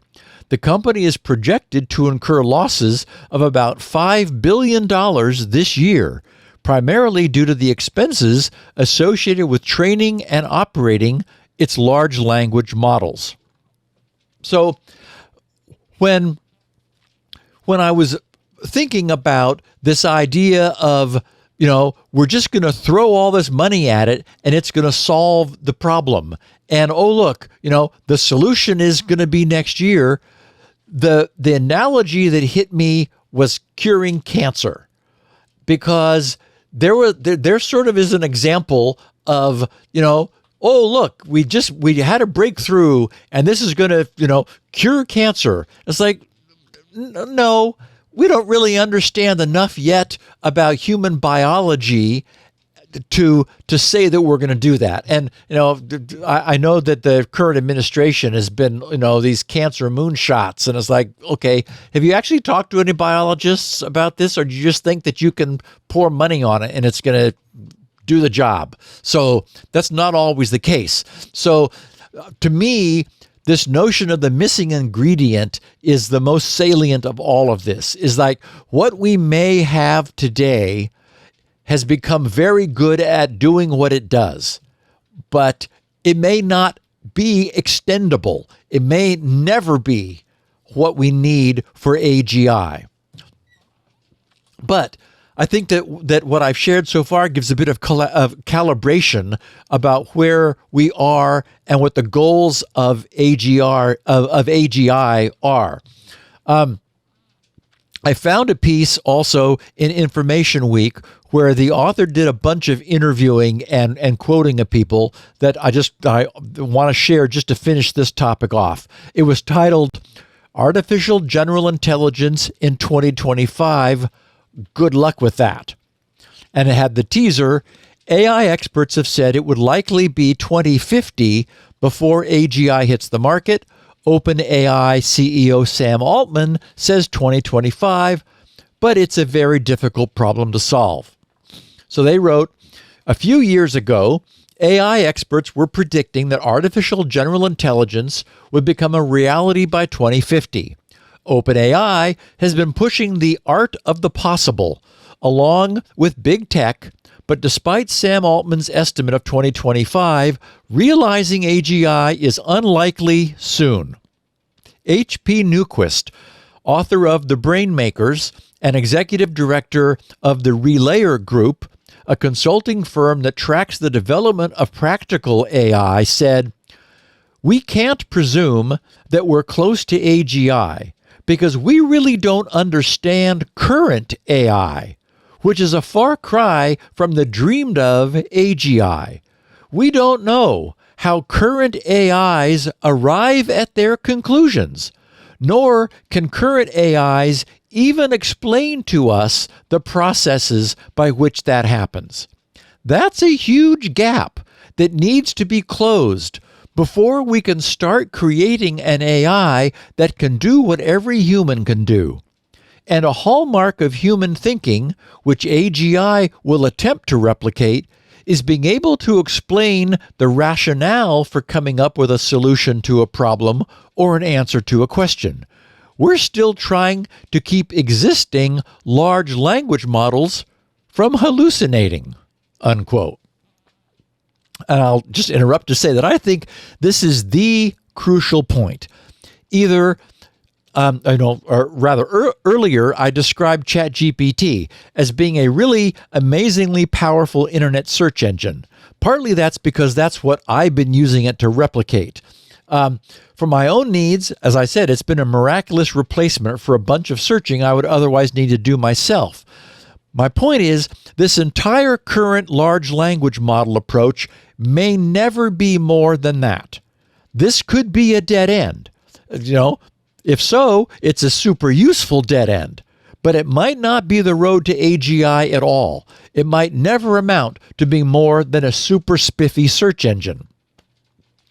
The InfoWeek article continues, OpenAI is currently alpha testing advanced voice mode, which is designed to sound human, such as pausing occasionally when one speaks to draw a breath. It can also detect emotion and nonverbal clues. This advancement will help AI seem more human-like, which is important, but there's more work to do. And frankly, that's where we begin to get into the category of parlor tricks, in my opinion. Like, making it seem like more than it is, but it still isn't. Edward Teehan, CEO of ZeroGPT, which detects generative AI's use in text, also believes the realization of AGI will take time. In an email interview with the article's author, Edward said, quote, "The idea behind artificial general intelligence is creating the most human-like AI possible, a type of AI that can teach itself and essentially operate in an autonomous manner. So, one of the most obvious challenges is creating AI in a way that allows the developers to be able to take their hands off eventually, as the goal is for it to operate on its own. Technology, no matter how advanced, cannot be human, so the challenge is trying to develop it to be as human as possible. That also leads to ethical dilemmas regarding oversight. There are certainly a lot of people out there who are concerned about AI having too much autonomy and control, and those concerns are valid. How the developers make AGI while also being able to limit its abilities when necessary. Because of all these questions and our limited capabilities and regulations at the present, I do not believe that 2025 is realistic." Current AI, which is artificial narrow intelligence, ANI, performs a specific task well, but it cannot generalize that knowledge to suit a different use case. Max Lee, the CEO of the decentralized AI data provider OORT, and an adjunct associate professor in the Department of Electrical Engineering at Columbia University, said, quote, "Given how long it took to build current AI models, which suffer from inconsistent outputs, flawed data sources, and unexplainable biases, it would likely make sense to perfect what already exists rather than start working on even more complex models. In academia, for many components of AGI, we do not even know why it works, nor why it does not work," unquote. To achieve AGI, a system needs to do more than just produce outputs and engage in conversation, which means that LLMs alone won't be enough. Alex James, chief AI officer at the AI company DataMiner, said in an email interview, quote, "It should also be able to continuously learn, forget, make judgments that consider others, including the environment in which the judgments are made, and a lot more. From that perspective, we're still very far. It's hard to imagine AGI that doesn't include social intelligence, and current AI systems don't have any social capabilities, such as understanding how their behavior impacts others, cultural and social norms, etc., unquote.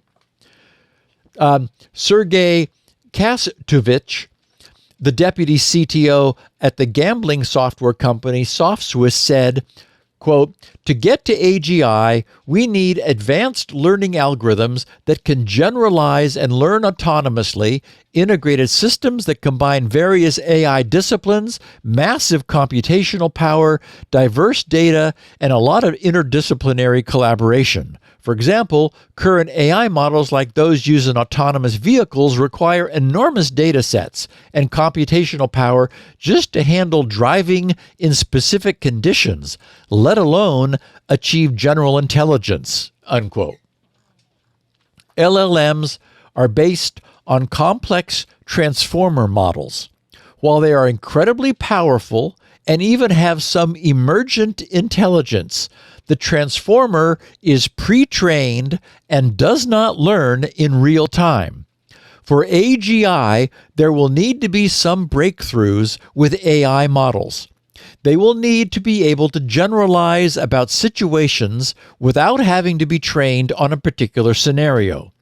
A system will also need to do this in real time, just like a human can when they intuitively understand something. In addition, AGI capabilities may need a new hardware architecture, such as quantum computing, since GPUs will probably not be sufficient. Note that Sam Altman has specifically disputed this and said that current hardware will be sufficient. In addition, the hardware architecture will need to be much more energy efficient and not require massive data centers. LLMs are beginning to do causal inference and will eventually be able to reason.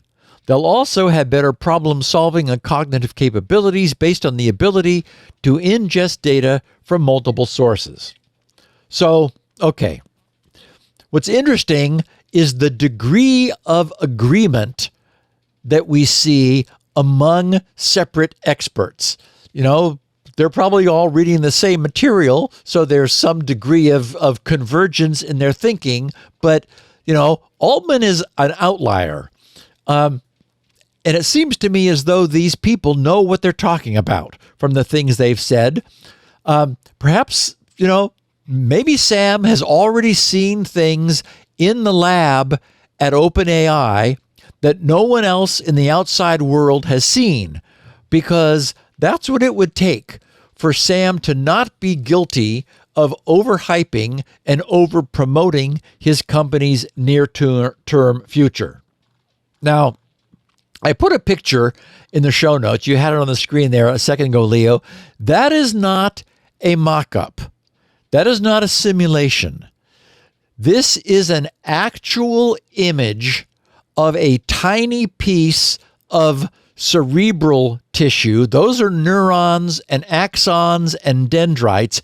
They are the coloration was added but that is actual human brain tissue in that photo in the show notes. I'm especially intrigued by the comments from the top academic AI researchers in the world who admit that to this day, no one actually understands how large language models produce what they do. Given that, I'm skeptical that just more of the same will result in the sort of qualitative advancement that AGI would require, which is certainly not just more of the same. When I said in the past that I see no reason why a true artificial intellect could not eventually be created, I certainly did not mean next year. I meant someday. I meant that I believe that a biological brain may only be one way to create intelligence. One thing I've acquired during my research into the biology of the human brain is a deep appreciation for the astonishing complexity, I mean astonishing, of the biological computing engine that is us. The number of individual computing neurons in the human brain is 10 to the 11. Okay, so that's 100 billion individual neurons. A billion neurons 100 times over. So, consider that. A billion neurons 100 times. And not only are these individual neurons very richly interconnected, typically having connections to 20,000 others, each individual neuron is all by itself, individually, astonishingly complex in its behavior and operation. They are far from being simple integrative binary triggers like, we learned in elementary school. And we have 100 billion of these little buggers in our heads. So perhaps Sam is going to surprise the rest of the world next year. We'll see. Color me skeptical, but not disappointed. As I said, I'm quite happy to have discovered the wonderful language-accessible internet digest that ChatGPT is. That's more than a simple parlor trick. It's a big deal. And it's, I think, kind of magic. But I suspect that all it is what it is. And for me, that's enough for now. I'd wager that we have a long ways to wait before we get more. How would you know if something is in an AGI? That's one of the things that's bothered me. The Turing test is not real. There's a Chinese room test that may be a little better. I think there's really no way to judge an AGI. No. I mean, it would. Well, another perfect example is chess. Once upon a time, you could have easily said, well, humans are humans can play chess. No machine could play chess. Right? I mean, that was something people were saying for a long time. Right. Now we've just, the computers have blown past us. So, and for me, and I know that you have also used constrained domain large language models, which you've trained by dumping all of a bunch of Lisp textbooks into it and then been able to ask questions. This is a fantastic technology that we have. Right. But I think it's very much in the same way that like the solution we have for cancer is by using chemotherapy to limit growth of our whole body, because cancer cells are a problem because they're able to reproduce at such a high rate. I mean, it's like we haven't even begun to start an actual cure. we just have sort of mitigation that is able to push people into remission. So my feeling is that I agree with the experts who suggest that what we may see today is we should regard it as nothing more than what it is. And there's no reason to believe that we're going to get some sort of transformation just by getting more of the same. Yeah. I also think that looking for an AGI is maybe not really the sensible end goal, that machines could be as useful as an AGI or as powerful as an AGI without actually being a general intelligence. I don't know if that's a reasonable thing to be measuring AI progress. It is certainly the case that if we had something where people could describe casually exactly how they wanted a computer program to operate, and actually got a functioning, error-free, bug-free thing, that would be transformative for the world of coding. Right. And I would not be surprised. Yes, I would not be surprised if we don't have something like that before long. Here, I asked one of my favorite AIs, Perplexity AI, which is a internet search engine. You should give it a try, since that's how you seem to think or seem to like using AI. So I asked, is there a test for AGI? It mentions a Turing test, some other tests, but then it mentions some casual tests like the coffee test. An AI enters an average American home and figures out how to make coffee. You know what? If a robot could do that, it may not be AGI, but boy, that's impressive. Or could go to college, enrolls in a university, obtains a degree, passing the same classes as humans. I think we might be close to that. The IKEA test. An AI controls a robot to assemble flat pack furniture correctly after viewing parts and instructions. Many humans can't do that. So that would be an interesting test as well. I think that those are obviously kind of silly, but that points out there is no kind of accepted definition for what AGI is. And there are many different ways, just as with humans, there are many ways to be intelligent. I think there are many ways for a machine to be usefully intelligent. If a machine could come in my house and make coffee without any, advanced knowledge about that, except kind of maybe a basic idea of what coffee is and how to make it, I'd be impressed. I think that would be useful. May not be AGI, but it'd be pretty cool. Anyway, I think that's going to happen in our lifetime. When we were growing up, there was a game, it was called NIM. Yeah, I love NIM. And there was a way to set up a computer using matchboxes and matchsticks, right? Where you basically, this thing was like a very early combinatorial computer, and by iterating on this, you were training it to make the right decisions over time about how many sticks to take away when a certain number of matchsticks remained. And this is the kind of stuff that fascinated me as I was a kid. I wasn't climbing stairs on the outside of the banister. I was, But see, that's combinatorial math, and you can easily see how it would be simple to program something. Yep. I have a kind of a famous book, a list book, as it turns out, by Peter Norvig, called Paradigms of Artificial Intelligence Programming. Mm-hmm. And it talks about this is an early book. I think it's 30 or 40 years old now. It's in public domain. It's that old. But he talks about some of the early attempts to do what he called a GPS, a general problem-solving machine.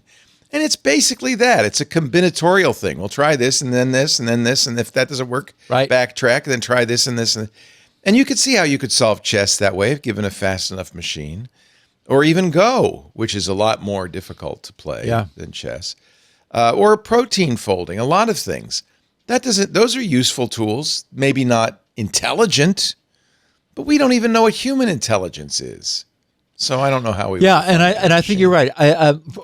When you mention protein folding, there are many people who are expecting that what we have now or could have in a year or two could dramatically change healthcare by looking at mass amounts of data and pulling associations and relationships out of that we don't see. Right. Because it just has a scope that we don't have.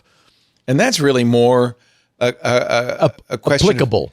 Yeah, and it has something to do more with capacity, the amount of data it can store, which is so much faster than a human mind, the amount of speed with which it can process it, again, faster than a human mind. But that doesn't make it intelligent. That just makes it faster and bigger and better in some ways. I think it's a fascinating subject. You probably feel the same way as science fiction fans. I think we both would love to see AGI in our lifetime.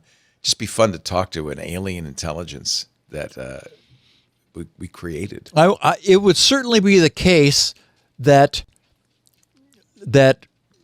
creating a conversation would be a next step. Oh, yeah. Where if you actually got a sense of, there being something there. I get no sense that it's anything other than, and it's clearly, it refers to itself in the first person. It's like, let me know if there's anything more I can do for you. And so they're like, they gave it a bunch of sugarcoating that is designed to make us think like, exactly, like we're talking to an entity. It's not an entity. Even the word hallucination really is an inappropriate anthropomorphization of what's really going on. Yeah, calling it a mistake. It's just a mistake. It's just a mistake. It's an error. Steve, as always, fascinating show, great information, lots of food for thought. We just got an email from a prisoner who listens to the show, but he's allowed to listen to the podcast in the library, but he can't read the show notes because he doesn't have access to the internet. And he said, could you print out the show notes and mail them to me? And I think we will. I think that's I think they should allow that. Talk about rehabilitation. Start listening to this show. By the time you get to episode 1002, you're going to be pretty smart about this computer stuff. You'll have a career when you get out of I think you might well. Jail. You might well. I'm glad you listen to the show, and I hope you keep listening. A special thanks to our Club Twit members who make this possible with their $7 a month. That's all it is. That's the lowest price of any podcast network. For all the shows we do, for all the content we do, for access to the Discord, ad-free versions of the shows, specials we put on, like our photo specials, our coffee specials, coding. There's all sorts of stuff going on, crafting in the club. I think that's a pretty good deal for $7, and it really makes a difference to our bottom line. If you have not yet joined, please go to twit.tv/clubtwit. 2 weeks free. You can see what it's like. And if you refer somebody, you'll get a link when you sign up. If you use that link, put it on your socials, and refer somebody, you'll get a free month for everybody who joins, which means you could possibly, if you have enough friends, never pay for Club Twit at all. Twit.tv/clubtwit. Spread the word. And for our existing members, we thank you so much. We do this show every Tuesday right after Mac Break Weekly. That ends up being about 1:30 to 2 p.m. Pacific. Let's say 5 p.m. Eastern, 2200 UTC. I mention when we do it because we stream it. Again, thanks to the club members, we're able to stream this live on 8. I have to put up the fingers because I lose track. 8 different platforms. There's the Club Twit Discord. There's TikTok. There's X.com, Twitch, YouTube, LinkedIn, Kick, and I left out something. Facebook. Did I get LinkedIn? One of them. Lots of places. You know what? If you go to twit.tv/live, you'll see a list of all of them. Watch live if you want, but I highly encourage you to get a copy of the show. Now, you can get it from Steve if you want. We certainly encourage you to do that. grc.com. He has a couple of unique versions on his website. The 16 kilobit audio version, which is a little scratchy, but it's small. It's small but scratchy. I know people like that. He also has the 64 kilobit audio, less scratchy, sounds a lot better, but it's 4 times bigger. He also has the transcripts, which are great. We mentioned those earlier. Elaine Ferris does those. She does a wonderful job. They're great for searching. Or I think people like to read along. In fact, somebody had a tip. I saw that listen at double speed and then read along with it. You'll understand it all completely, but you'll get it done in half the time.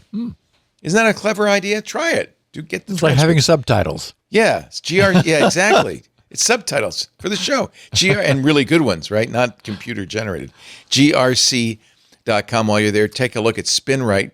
6.1 is the current version of the world's best mass storage maintenance, performance enhancing, and recovery utility. If you have mass storage, you need SpinRite. Yeah. Get a copy right now. It's Steve's bread and butter. But soon something else is coming along. I will be paying for that pro version of the DNS benchmark as soon as that's available. It's going to be good. I can't wait to see that. I'll keep that running all the time.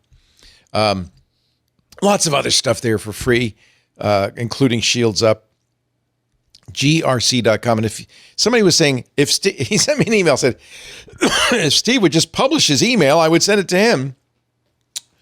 Do not send me email for Steve. Send it to Steve. Here's how. Go to grc.com/email. Enter your email address. Excuse me. Optionally sign up for the newsletters, but that's optional. You don't have to. But he will then validate your email address, and you can just send him email. At securitynow@grc.com. You just send it. It's amazing. That's new, actually, and it's a really good solution to Steve's emails problems. So, again, grc.com/email. We have the show at our website, twit.tv/SN. When you're there, you'll see a link to the YouTube channel, a great way to share little clips. Please do that. People who don't listen to Security Now, send them some useful stuff. Say, you're missing a great show. You should be listening. That helps us a lot. So twit.tv/SN. There's a YouTube link there. And there's also, of course, best way to listen. Subscribe in your favorite podcast player. You'll get it automatically. There's audio and video. And, then you don't have to ever worry about it. You'll have a Security Now in your inbox, suitable for listening at any time. Steve, have a great week. I'm about a third of the way through Peter F. Hamilton's Exodus. It's dragging a little bit. Is it? I'm at 3/4, and it's like, okay. Wow. I was afraid of that. Yeah. So far, I have to say, a third of the way in, it's gripping. Well, he's so inventive. It is definitely that. See what you think when you get to 75%. Right. We'll talk. It's like, okay, well, it's a lot of work. You really don't want that in your science fiction. No, you got to what they call the slog. Yeah, the slog is never fun. No. We got the slog with that one with Al Capone in it. There was that, and then that other last whatever that I don't even remember. The Dreaming Void. There were all the kids on that planet, and they were running around, and I don't know what happened. It was like, okay, Peter. It's hard to write a 1,000-page novel and keep it going the whole time. Yeah. Well, but we still love it. We do. Thank you, Mr. Gibson. Have a great week. We'll see you next week on Security Now. Righto. Bye. Bye. Security Now.